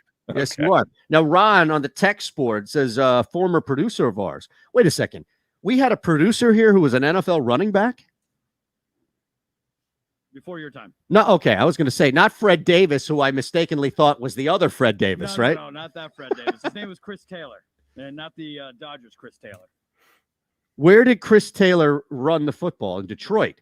No, he didn't run it in Detroit. He played for the Saints, the Texans, and the Patriots. Okay. Back out of the University of Indiana. But while he was a producer here, this was at the beginning of all the concussion protocols. He had to keep going for his any medical issue he had or evaluations to Detroit to get medical attention instead of just being here in Houston, which happens to have one of the largest medical facilities in the country. Yeah. Wow, that's, again, to Harry's point. Yeah. It's crazy. Yeah. Now, it doesn't make any sense to fly Barrett. I mean, it's on their dime. Is it? But I assume so. Yeah. If they're making him go to LA, Like there's nothing in Philly. There's nothing in New York. There's nothing in Detroit that'll be a little bit closer. Yeah. Seems crazy to me and stupid. Yeah, it doesn't make sense when you have the ability, like you said, access to everything. I wonder if there's anything contractual. I wonder if there's anything where, the NFL has put a bid out for a medical conglomerate. It's the lowest bidder. Or highest bidder. Lowest bidder from whose standpoint? Medical. For the NFL. The NFL is sitting there like, yeah, we'll just go to the lowest bidder, and it's probably some. Well, no, but I mean, maybe the conglomerate in Detroit is paying them $1 billion, and there's no hospital in Anaheim or Houston or Philadelphia that's part of that conglomerate, and it's like, well, we signed a contract. Sorry. Yeah, I want to believe that it's a doctor's office in some strip mall in Anaheim. Right. Being made to go to. Yeah, where the doctor hangs the shingle, and he got his medical degree in like Costa Rica or something. Right. Let's hope it's a stand-up MRI for Barrett's. He's sitting on a folding chair right now. Yeah, right. It's like Better Call Saul's office. Like you remember the strip center I'm talking about? Exactly right. Yeah, exactly right. And bodyguard of the doctor comes out. Yes, he will see you now. You see Barrett sitting in the waiting room, looking at outdated magazines. Here he is. There he is. What's going on? What's happening? Man, just up here taking a whole bunch of tests and everything, man. It looks nice out, though, at least. Oh, it is, man. It's 70 degrees. It said averages 72 degrees all year round. Wow. All year round. Anaheim, right? Yes. And in fact, I'm a 5-minute ride from was it Disneyland or Disney World? Yeah. One of the two. Disneyland. Yeah. Are you on your droid right now? Yeah. See, look how crisp that sucker is, because you must have really good reception. Right. Well, I mean, it's right in the middle of everything, man. Look at how he's moving. He's moving better than when Lofty comes on with his super-powered Sony. I'm telling you, these phones now, these Galaxies, man. They're catching up. Crisp. All right, I'm going to interrupt this Samsung commercial to ask Barrett. If you mind your own business. If you took in the Nets Bucks game last night, and your thoughts on that final couple of shots. Well, I mean, if your last name isn't Irvin or Durant, you shouldn't have been taking the shot. I mean, to pass by both of those guys on his way to the basket and not kick it out to the guys that get you where you are. Yeah, that's crazy. Well, Irvin actually had the ball in his hands for a brief couple of seconds. He gave it up, and I just don't understand it, man. I mean, it was just in the cards. You saw how good, even the missed shots that they had were good looks with Durant, man. I can't believe how good of a player. I understand that he's probably the best player as far as point being the offensive threat, but man, he was just unconscious yesterday, and then towards the end, he got a little cold, man, and that gave him an opportunity to win the game. No, it was a great game, though. It was entertaining, ugly but entertaining. Right. Say that. No, I mean, there's no real example like that in the NFL. Like, I was trying to think of what the Bruce Brown example would be in other sports. And look, he didn't do it just once. He did it too. You don't count that Durant heave at the end because they had no time. Well, he almost made that. He did almost make that. But the last two full possessions they had resulted in Bruce Brown shooting the basketball. Right. It doesn't make any sense, especially because the layup he tried to get was against Brook Lopez, who had at least 4 blocks in the game at that time. No question. And he surprised me too. Well, surprised me. I could bring one. The Seattle Seahawks not giving the ball to Marshawn Lynch at the end of the Super Bowl. Yeah, that's absolutely perfect. Right. Absolutely right. But to be fair, they did give it to Russell Wilson. Right. So he would be the Irving on the team. Yeah. He would have been Irvin in that game. So you give it to him. Yeah, okay, but Harry, you're onto something. Yeah. Let's further that analogy. Instead, it would be like running a double reverse for your backup tight end on the goal line instead of giving it to either Marshawn or putting it in the hands of Russell Wilson. Mm-hmm. Well, it's almost like it was a Philly call that didn't work out. You know what I'm saying? That's what it was. A Philly call that didn't work out. I mean, he called his own number, it didn't work. Foles called his own number and it worked. So I think that's what it is. All right, Then can go you- to Al's. Yeah. All right, go ahead. Get to your thing about Carson Wentz. Well, I will. Yeah. But real quick, here's what we'll do. We'll take a quick one here on SportsMap Radio. We're still live on the middle on the JAKIB Media YouTube page. We're back on 3 on here on SportsMap Radio. Here's what I was thinking though, is looking at Bruce Brown, that just ridiculously bad shot. Now, I was going to get to the Carson Wentz thing as well, but there was something I was going to mention here that we were just talking about that you said about the college football playoff too. No. Yeah, I just wanted to end real quick though, Harry, if I can on that. So not just your shoes, not you per se, but how do you think, knowing what you would be in that situation in the locker room where the cameras aren't there yet, the microphones aren't there yet, it's just you guys. If you are Kyrie or Kevin Durant, what do you say to this dude? Right. I've been in situations kind of like that. I was actually playing with the Giants, and it was a playoff game that we lost. And got the long snapper Trey Junkins. He signs with the team that week on a Wednesday. He hadn't played all season, so he walks in on a Wednesday, and we're in a special teams meeting, and he interrupts the meeting. Say, hey guys, let me introduce myself. I'm Trey Junkins, and this is my special teams now. And everybody's looking like, okay, because our starting long snapper was hurt. He was the starting center too. He was hurt. He comes in, so he goes in the game, and his first snap, it was like a bad snap anyways, but we kicked it. We ended up making it. But at the end of the game, the last play of the game, he snaps it, and it's a terrible snap. The ball goes away, and this is to win the game. We'd have won the game. And, it was a bunch of stuff that happened. His bad snap allowed us to lose the game. So we're walking in, and Strahan makes eye contact with him. And he goes, and he's going to kill him. Oh, I'm going to kill you. You better get out of here. You ain't getting on my airplane. You going to have to walk home. I'm about to tear you apart. I mean, he is literally foaming at the mouth trying to get to him. It took me and Michael Barrett from and grabbing him and keeping him from getting beat up. In fact, he couldn't even come in the locker room. He had to wait till everybody left. Then he came in and showered. Wow. That's how this guy ended his career, on that sour note right there. Strahan was so mad that he wanted to kill him. That's literally. So, I mean, it could have been the same way. Yeah. In that locker room, man. Hey, man, what are you doing, man? What are you doing? That's the first thing. What are you doing? Yeah. We're gonna pay you to shoot. That's crazy. All right, we're about to be back. I kind of feel bad about doing this, springing this on you here, because I feel like I might ruin your day. What's that? Well, I'm going to hit you with some stuff, man, and it's not opinion. I'm going to hit you with the eye in the sky. I'm going to hit you with I'm going to hit you with all the stuff you look at. Carson Wentz last year was pretty damn bad. And I think I found a path to where they do not win or they do not make the playoffs, and he doesn't play 75% of the snaps. I'm going to tell you. I'm going to tell you right here. Give me a sec. All right. Here we come. Here they come. Do a little Misty Cow. To the middle. On the SportsMap Radio. There you go. There you go. There you go. Live from the O'Reilly Auto Parts Studios.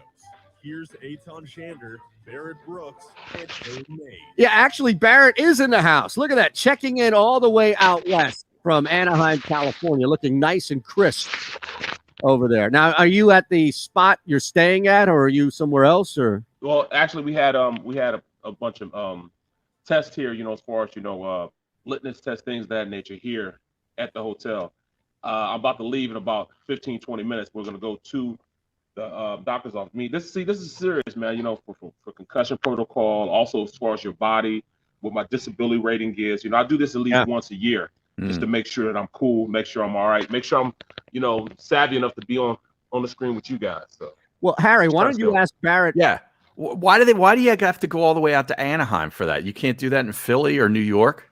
No, because it's so specialized in what we're doing. Like, you can either go to Anaheim, you can go to Chapel Hill, you can go to Harvard, and there's one other place, but I chose to come here to California, sunny California. I needed a break. So see, this is it. Yes, there's a little bit like if all things were equal and you could go back to Detroit or to Anaheim, you ain't going back to Detroit. That's what Absolutely.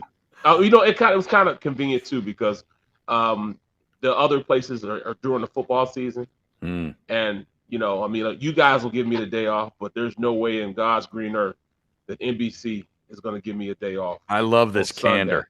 I love the honesty. Amazing, right? It's just incredible. So yeah, man, I have to do it, man. Just to keep an eye on me. Also to make sure that I stay at a certain level. You know, I mean, it's a bad situation. You know, concussions and all this stuff is something that a lot of players try to downplay simply because, man, it's just one of those bad things that you go through from playing the game. You know, so it's a gladiator sport. So, you know, I just want to check on myself every once in a while. Yeah, no doubt about it. Very important. And it's good that you do this on an annual basis. Now, before Eytan asked you about Carson Wentz, we just lost Jim Fossil a few days ago. No. Yeah, and you were talking about, you being with the Giants in 2002. You played for him. Do you have any, what's your memory of Jim Fossil?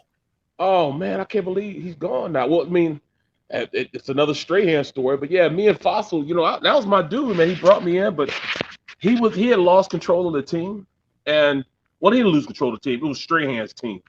And my fondest memory of Fossil is we went like 4 days straight, 2 days, and pads on for all 4 days. And we were going into our 5th day. And, Strahan were walking down. I look at Strahan. I said, you know what? No, I'm not doing it today. Call it up, man. Call it up. And I'm looking at him like, what do you mean call it up? It turns out I said, call it up. We're not practicing today. In fact, we ain't even doing meetings. We're not going to special teams meetings. We're not even doing the second practice. We're off for the rest of the day. I said, what do you mean we're off for the rest of the day? So he's turning around. He said, hey, everybody bring it on in. He talked to Mike, Barrow. Hey, come on, man. Tell him to come in. Tiki, let's go. We ain't practicing today. Call it in. So I'm looking around and I look at Fossil like, yo, bro, you just brought me in here. I don't know what you want me to do. But I see everybody walking the other way. And I'm looking at him like, are you going to say something? Right. He turns around, he tells Strahan, come on now, Stray. We need to get to work it. Like, coach, we're not doing it today. Wow. And he almost hit him. You know what? The poetic justice. He should have hit him with the. I hate to do it to you, coach. Sorry, coach.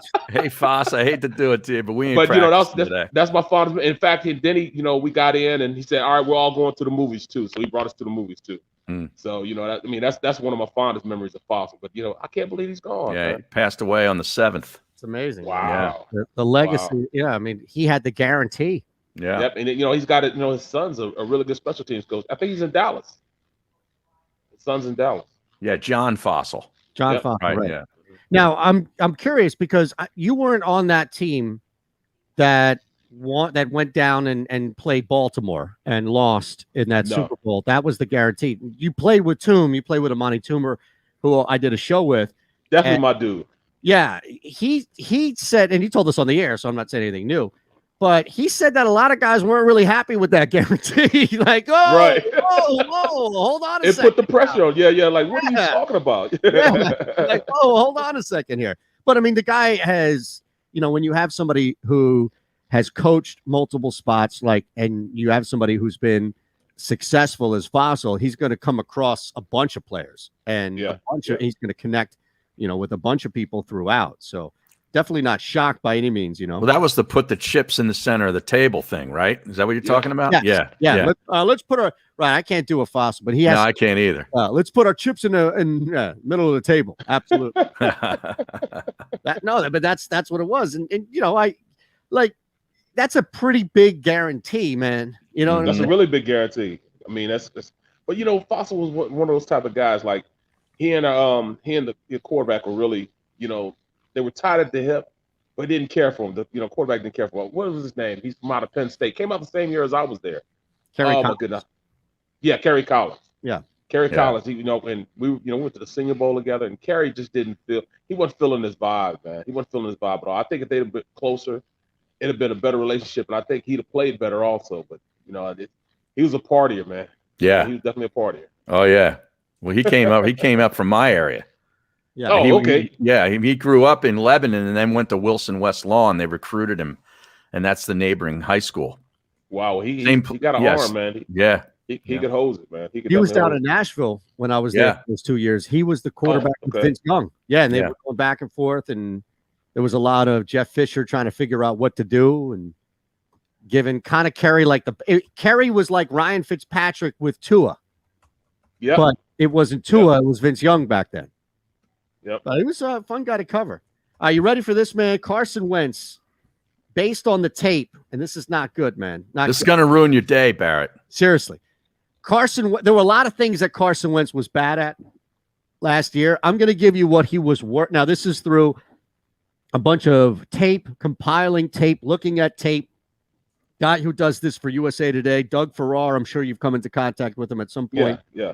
Yep. He says, all right, when I wrote about the worst NFL quarterbacks for every type of throw last season, there were a couple who didn't repeat their efforts from then to now, and a couple who did.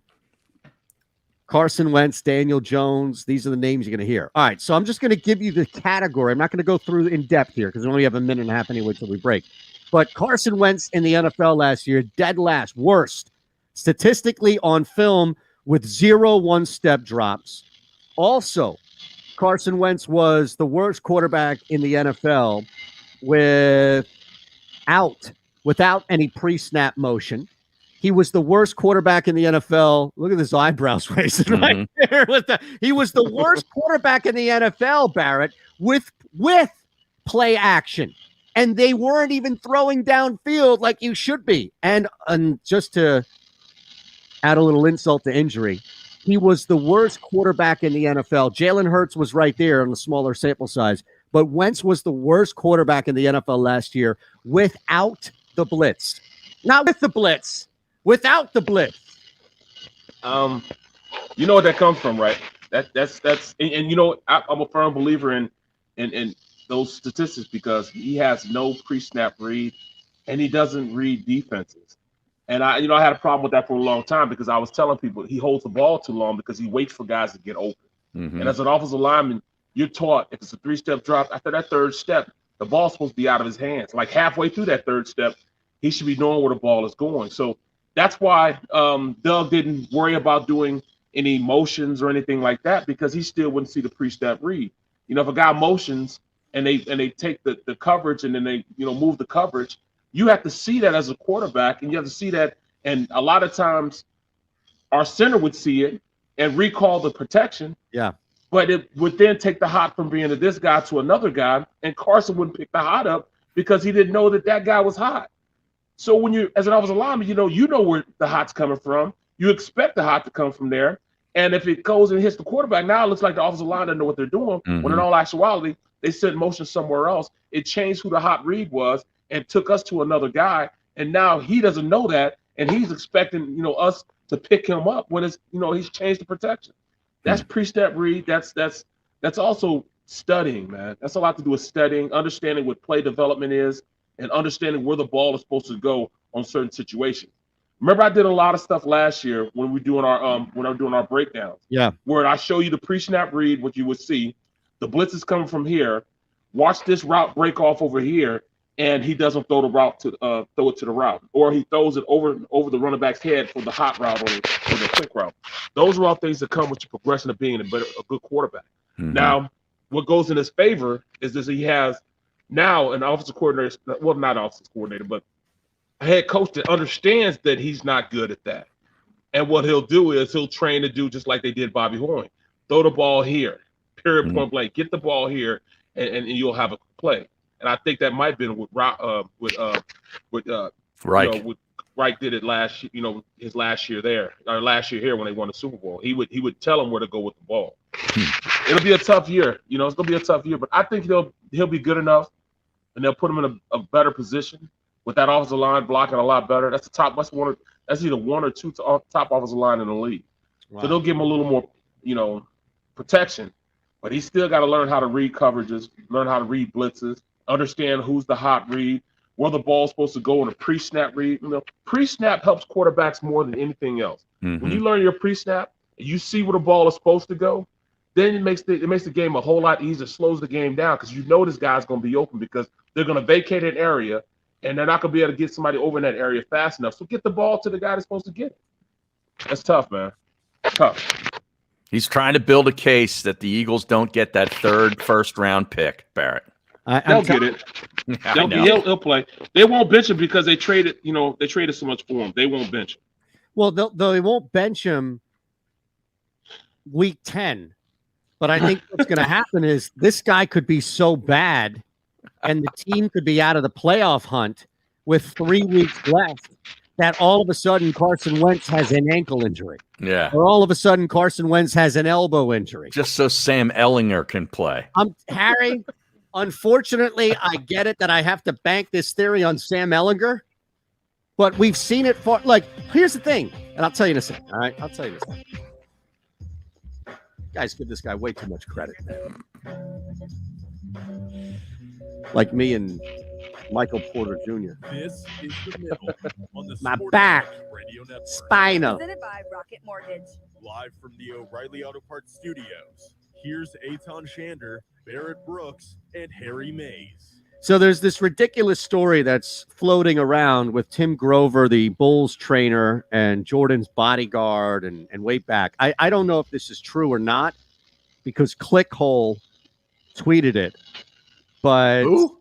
Yeah, Clickhole is like the Onion or the Babylon Bee or whatever. Satire, a satirical Twitter handle. Yeah, I think it's satirical because it's hilarious. And I can't imagine that it's true. It's pretty funny, actually. But here's what's going to happen, okay? Carson Wentz, look, that's not even it. I can give you more if you want. I can give you more examples of how bad it was for Carson Wentz. Not only was he the worst without the blitz, he was also the worst without pressure in general.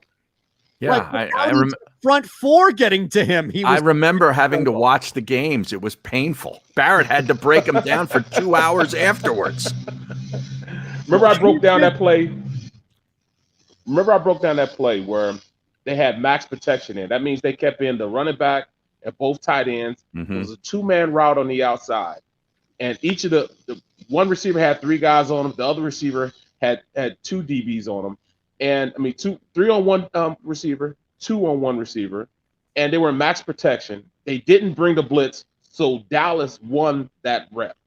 And instead of him throwing the ball away or just running for positive yardage, he leaked out, and it was a sack fumble. That's a perfect example. They didn't bring pressure, and they got a sack fumble because he wanted to throw. He to ran somebody. Into pressure. Right, exactly. Yeah. So I'm like, come on now, and he tried to throw to the tight end. And Goddard was in blocking. He just happened to leak out, and he wanted to throw it. I'm like, no, just live to fight another day. That's him not seeing in the pre-snap read that they're not blitzing. Number one, it was a blitzing down, but they chose not to blitz. So instead of him just taking and throwing the ball away or running for positive yardage, he wanted to play hero ball, and he ended up getting a sack fumble on that with Dallas. I'm going to put it all in perspective here for you, okay? Carson Wentz had a rating of 85.1 without pressure. All right. Hey, passer rating in the 80s, not terrible, right? In this case, no, not without pressure. Thank you. Without pressure. 21 starting quarterbacks had a passer rating over 100 without pressure last season. Dwayne Haskins had the worst passer rating without pressure at 78.5. Wentz finished second worst, but when you add the other stats in, Wentz was worse than Haskins. And Haskins is terrible. He's not even a starting quarterback anymore. No, not anymore. He got cut as Yeah. a first rounder from a team and sent to somewhere. He's with the Steelers now. That's they could right. probably resurrect him and help him. But it's if he was worth any of his salt, man, Big Ben wouldn't be coming back. Put it like that. Wentz was the worst. Now, again, Hurts was not good either, so this is kind of like a collective thing, but Wentz had the majority of work here. They were the worst in the pocket. And how many times did we say that? Get this guy out of the freaking pocket, Doug. What are you doing? It's still, though, he just didn't have it last year. There was no way that he could dig himself out of that hole. And plus, it didn't help that he had the worst offensive line in the league. They were playing musical chairs with the offensive line. There was so many factors in which, you could just point the finger at and see why he's as bad as he is. But at the end of the day, he was so bad because he didn't do the little things as far as understanding pre-snap reads and knowing when to throw the ball away or having some finesse. He didn't have a touch. You got to have a touch, man. Him throwing to the sideline, he just didn't have that touch that you need to float the ball in there. He hit a little out pass to a running back, wheel route or something like that. He just could not do last year. I don't know. I don't understand it. The easiest pass or the check down route should be the easiest pass for a quarterback. Yeah, his mechanics were brutal. Yeah. Oh, the worst. Yeah. And even it got to a point you couldn't legitimize anything in this game. Nothing. Here's if I was ripping. Go ahead. My concern. Yeah, even Barrett was ripping him. That's how bad it was. Yeah, right. I know. But here's what I'm saying is we get to a point where Carson Wentz hasn't fixed it. He's not regressing from last year, but he just hasn't noticeably improved to where he's back, to even close to 17 or just normal. I don't know how long Frank Reich is going to ride that Wentz train with 3 to 4 games at the end of the season. Since Reich knows him best, that might do more damage to him mentally. Like that might further, because you're right. Like I look at it like this. You kind of have this small little window to make a decision. You keep riding him and say, all right, you're going to finish the season out. We're behind you. It could get worse. It could do more damage. Or maybe you pull the plug with 3 games left and say, your ankle isn't feeling so well, Carson. We need that first-round pick. Yeah, and I'm doing this for you. Yeah. Look, we saw Doug. Wait a second, Harry. Before you start laughing and scoffing it off, which I know you want to, we saw Doug Peterson, our own head coach, tank a football game because of up top last night. Or last year. You're telling me that the Indianapolis that maniac who's running the Indianapolis Colts is not above sending some phone call down to Frank Reich and saying, tank this damn season right now. We need that first round. I want to keep that first rounder. Come on. He's all hopped up on it something. Probably wouldn't even remember the phone call. Man, it's I could see that happening. I mean, he had what he has right now is at a new team, new environment, new way of thinking. And hopefully, he takes his game to another level. But like I said, it's only one thing I think that messed them all up, bro. He was a virgin until once he did what he did and had the baby, man. It all went to hell after that, bro. Yep. It was like Samson with his hair. Yeah. Once he got some, it was over, bro. It was over. So how does that just magically come back? If anything, it's gone. Well, right? Samson did eventually grow his hair back, and he was able to push the pillars down and kill everybody that way. So the wife needs to give him the cold shoulder for the football season. Right. Yeah. Hey, for the whole football season, don't give him nothing. Right. You know what I'm saying? Nothing. You get nothing. It's like boxers. And like it. Yep. We need this money, babe. Like yep. You get nothing. You'll like it. You'll accept it. All of the things with it. Yeah. Well, hey, guys, I got to go, man. I got to get to this point, man. Sixers win tonight? They got to win. Yeah. They're going to win. They're going to win. It won't be There convincing. It won't be convincing. But I think they'll have a lot more control over this game. It'll be a close game, but they'll have a lot more control, and everybody will see that they're the more dominant team this game. All right. We'll see you back on Tuesday. No way. Yep, see you Tuesday. All right. There he is. I'm telling you. True to his word. Yep. Hey, he spent some time with us, too. I know. Must be a long day out there, That's got to be brutal. I can't even imagine. We should have him, when he comes back, explain some of the procedures. Yeah. That he's gone through, I found out today, by the way, that now this was in 2018, I believe. And you can look and say, well, okay, how good was he? I think he's pretty good as far as, being one of the best guards that's ever played, at least over the last 20 years. But I found out that your guy, Jeff Stoutland, the offensive line coach who arrived here with Chip and is apparently the Teflon Don of the building, survives everything, right? That there was an opportunity. Now, I mean, the guy was 35 years old, so I don't necessarily kill the Philadelphia Eagles for doing it, but they turned down the chance to sign Jari Evans, who was going to the Hall of Fame and is one of the best guards of all time. And yeah, I get it. He was 34 at the time. Right. So what, Jari told you that, or he said that on the podcast? His agent. Yeah, Okay. Carroll did on the podcast. So since it's public, I was going to bring it back here. But, maybe this Stoutland guy doesn't know the talent as much as you give him credit for, Harry. That's all. 13. That was the year they drafted Lane No, Johnson, 17. too. This is 28. Oh, okay. Yeah, When he got So- here, it was 13. Right. Wasn't it? His first draft pick under Chip was Lane Johnson, right? Correct. And, Yeah. and look, they had Brooks here as a right guard. So Right. I'm just saying, as far as he's like, no, we're not signing that guy. Look, you see guys that are good, like Jason Peters. How many more years did he have where even at 75, 80%, he was better than anything else the team had? Yeah. Now those years are now over. Been over. Yeah, they've been over for about 2 years. Absolutely. Yeah. Absolutely. All right, look, it's getting to the point now where we'll hit overtime with the Philadelphia 76ers game. That work for you? Okay. We will extensively deep dive into the Philadelphia 76ers Atlanta Hawks game for a full overtime segment. But before that, and I wanted to do this with Barrett here, but he's no longer here. Ron, are you still with us? In spirit, yes. Okay. Now this is like asking a question with 2 minutes left Friday afternoon before spring break and ruining it for the rest of the class. Ron Culver has already checked out. I'm passing the ball to Durant. Yeah. Was that the answer you're looking for? No, actually, but I think that would suffice. Here's the thing. We need your help for a quick bout of Brooks, Mays, and Eytan on a Friday, all right? Or Eytan on a Friday. Let's hear it. Okay. I wish we did this with Brooks, but, I guess he's got the whole medical thing. Yeah. Here we go. Brooks, Mays, or Eytan? Who's most likely to be directionally challenged? I would say Brooks on this one.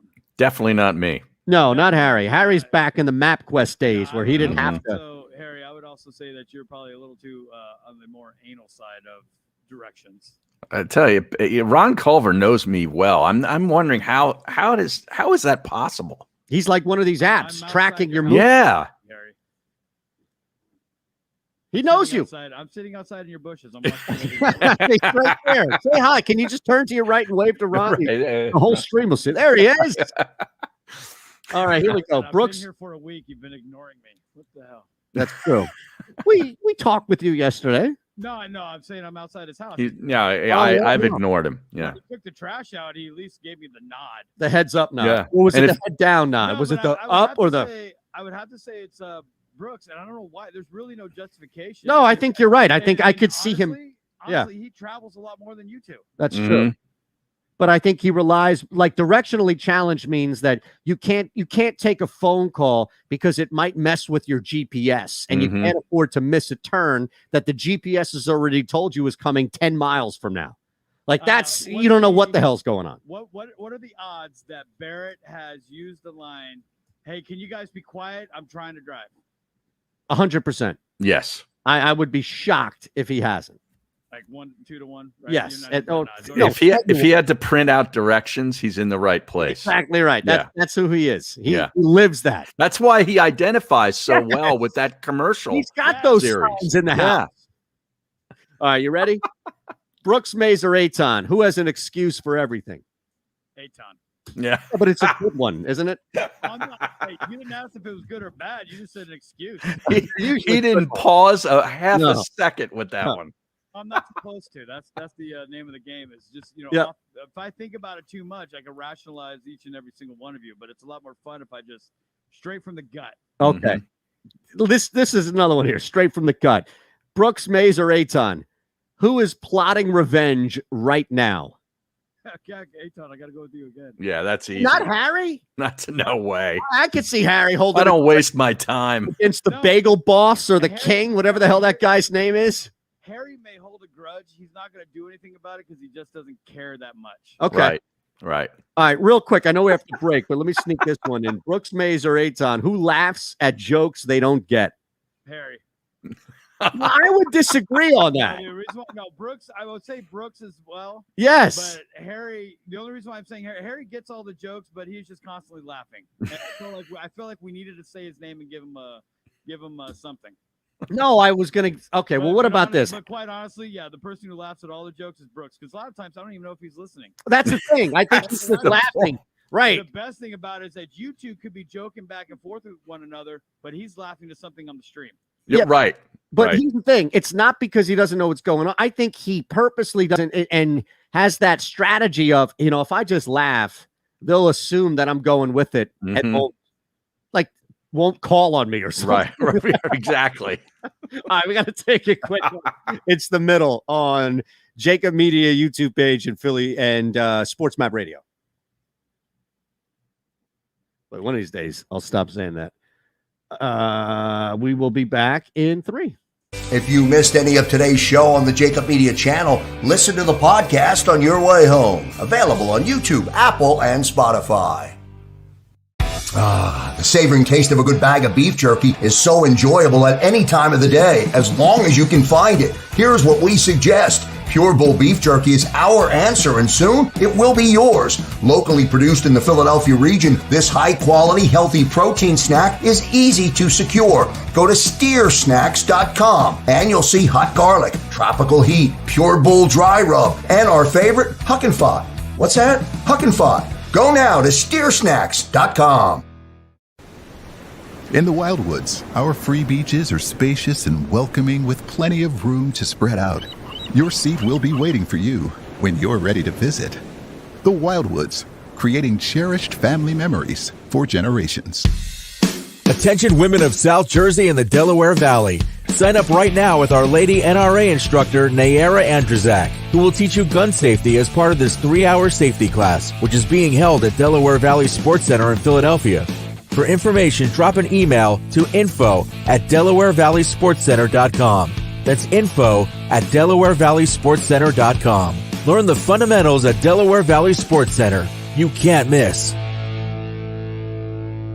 Are you looking for a place to track your action, purchase picks, and share your sports betting analysis with the gambling community?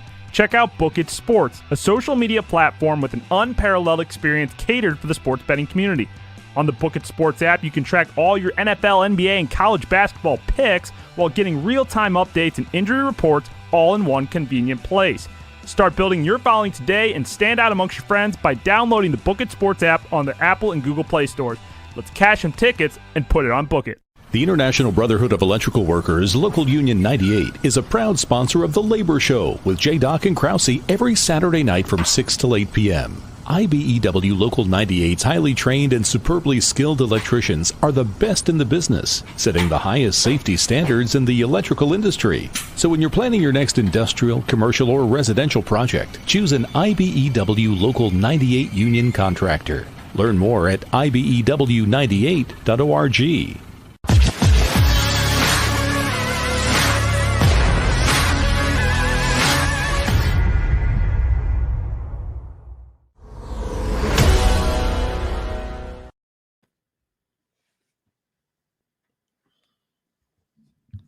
All right. That line is 1.5 at DraftKings and FanDuel, I but see it. 1 everywhere else. I was at 1.5. It was just juiced on Fox Bet. It's at 2 right now on Fox. On Fox Bet? But it's juiced. It's juiced to the Hawks at -118. Look, Sixers -2 even money. You either Lee Auto Parts Studios. Here's Eytan Shander, Barrett Brooks, and Harry Mays. we got some information on the line. We're going to talk all about this coming up in overtime in 2 minutes here on the JAKIB Media YouTube page. Seeing if there was anything else we can get Ron's thoughts on.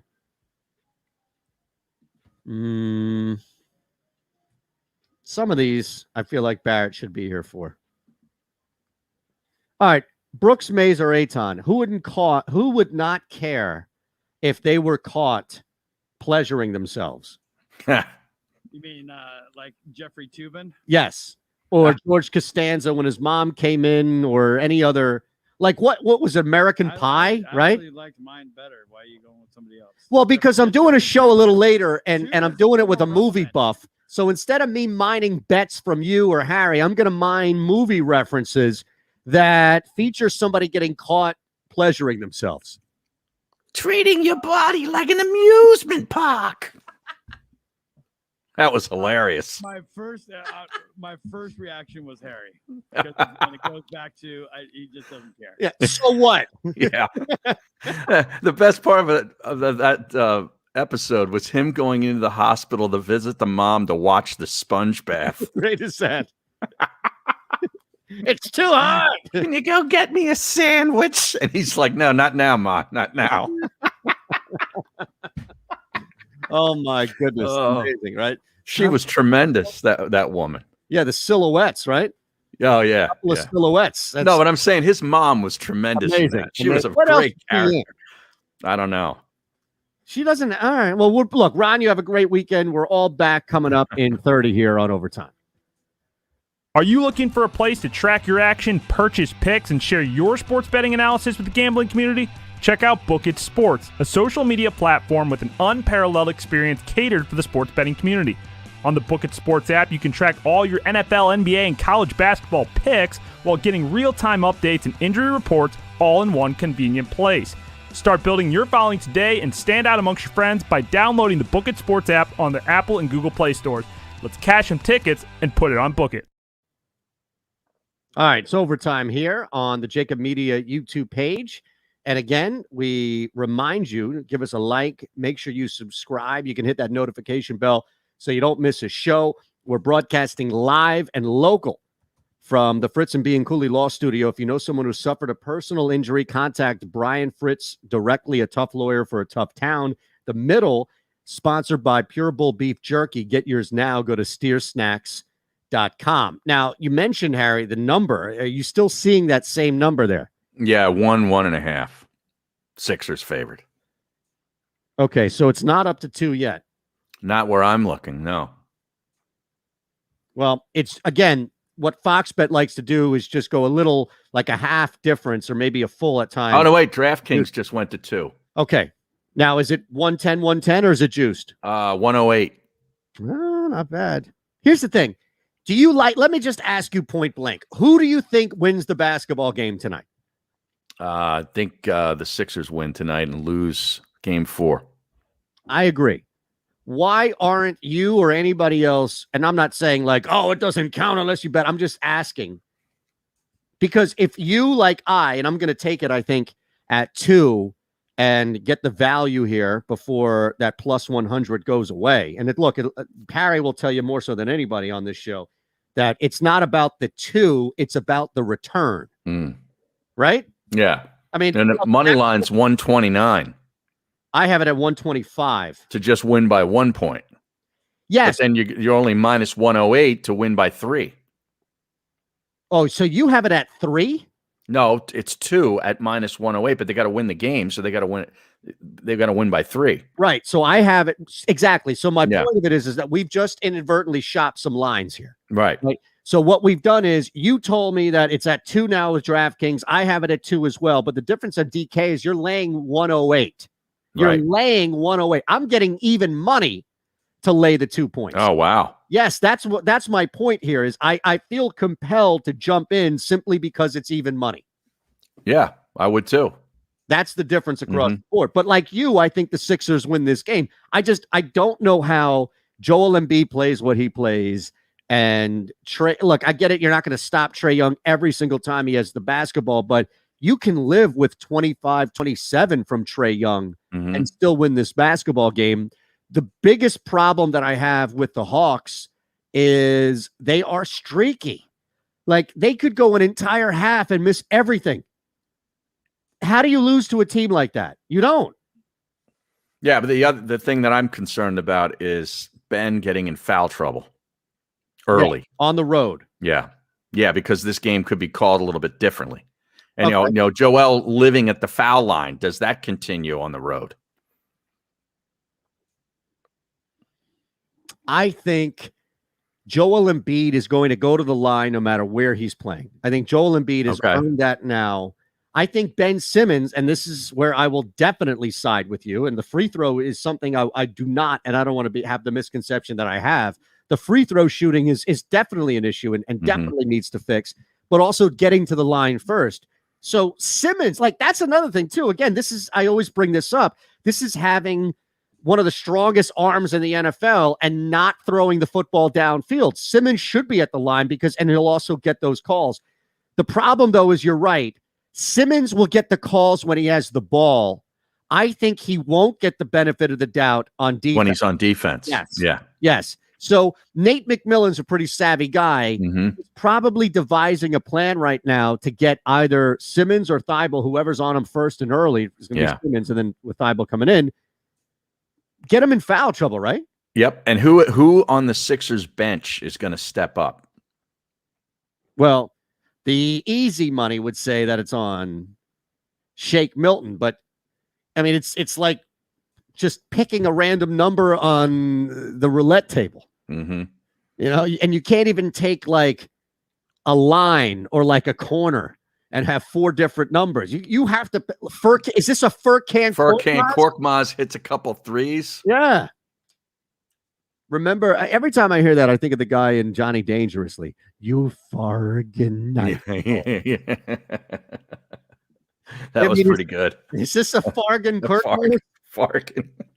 Is this a Fargan Furkan Korkmaz game tonight? Oh. Is that what you're telling me? I think they're going to need like 3 threes from him. Well, I tell you, can you get a little number? Is that too much to ask? Drops. Well, if his number is like 1.5 threes, and I don't even think most books won't even have him available to bet on for obvious reasons. Oh my God, Garrick Higo 2 under today. He's to 5 under, top 7. He's tied for 7th. I got him top 20. Me too. I took Higo and Swafford amongst the other guys that I threw at you on that like or love, that bleep, marry, kill, whatever the hell. I got Harris English too, top 10. He's in English? 2nd place. Where's Swafford? Give me a little Swafford update. Hudson? Yeah. I need Huddy. Huddy. Where's Huddy? Huddy. Uh-oh. No. Oh, Wico Nienauber. Love that kid. You got to watch him hit the ball. Was there another movie outside of American Pie that we referenced? What was Ron's? Well, you referenced the Seinfeld episode. Yeah. You referenced American Pie. I don't remember another movie being referenced. I thought there was. Stream? I thought there were 3 choices or 3 numbers that we gave out. I don't remember. Embiid's, look at this. Embiid's 3-pointers over 1.5 tonight is plus 115. Tobias Harry, this seems a little off. Okay. Mm-hmm. Follow me here. Tobias Harris, what do you think his number is tonight for 3-pointers made? Made. Yes, made. 3.5. It's 1.5. Really? Oh, Now, that's an what if over. Well, yeah, hold on a second. It gets better. What if I told you not only is it juiced ridiculously to the under at minus 165, you're getting a plus 130 return? Doesn't that seem off to you? Yeah, that seems way off. Huddy is tied for 17th. Okay. Look, teed off yet today. He hasn't teed off yet. No, he's still 3 under. Because they had a delay, right, where they had to tee off super early yesterday or this morning, right? I'm not sure. Okay. But yeah, Wouldn't surprise me though. Huddy's in the house. Look, I just for everybody out there who's wondering, I jumped on that Tobias Harris player prop over 1.5 at plus 130. Yeah, seems a little off to me. I agree. It's not going to be like easy money where you see, oh, the Hawks shouldn't be. You have to look for these things. Mm-hmm. Kevin Bloomfield says, "Don't sweat it, just bet it."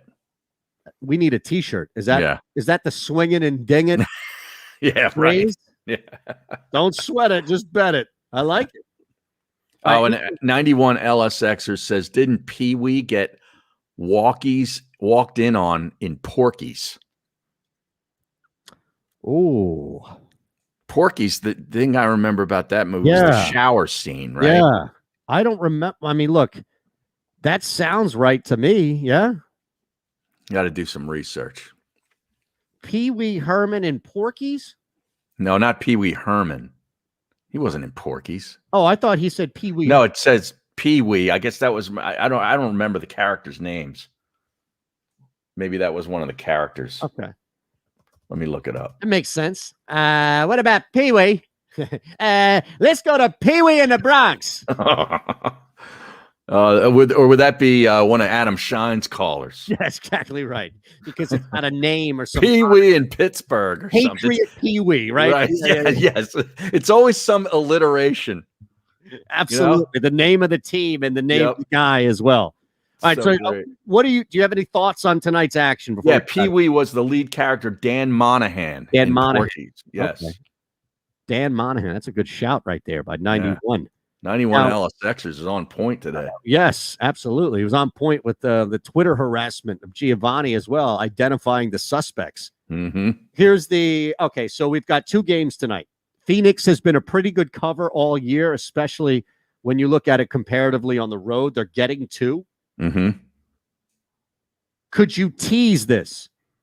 Could you run like a 6-point teaser and just take the points with both dogs tonight? I don't think Philadelphia blows Atlanta out. I think Phoenix does not get blown out either. I think Denver wins tonight. Harry, you can lay 2 at home with Denver and get even money, like you could with the Sixers on the road. Any interest there? Yeah, I think Denver's going to bounce back tonight. All right, Denver bounces back. Look, we've got 4 to look at real quick. I'll give you this. Sixers win. Denver wins. Utah wins. Brooklyn wins. What are your 4? Let me look here. Philly, Atlanta. Philly. Phoenix. Denver. Right. Saturday is Utah clip show. Yeah, they got no answer for Donovan Mitchell. I'll say Utah and Brooklyn. Utah, Brooklyn. Okay, perfect.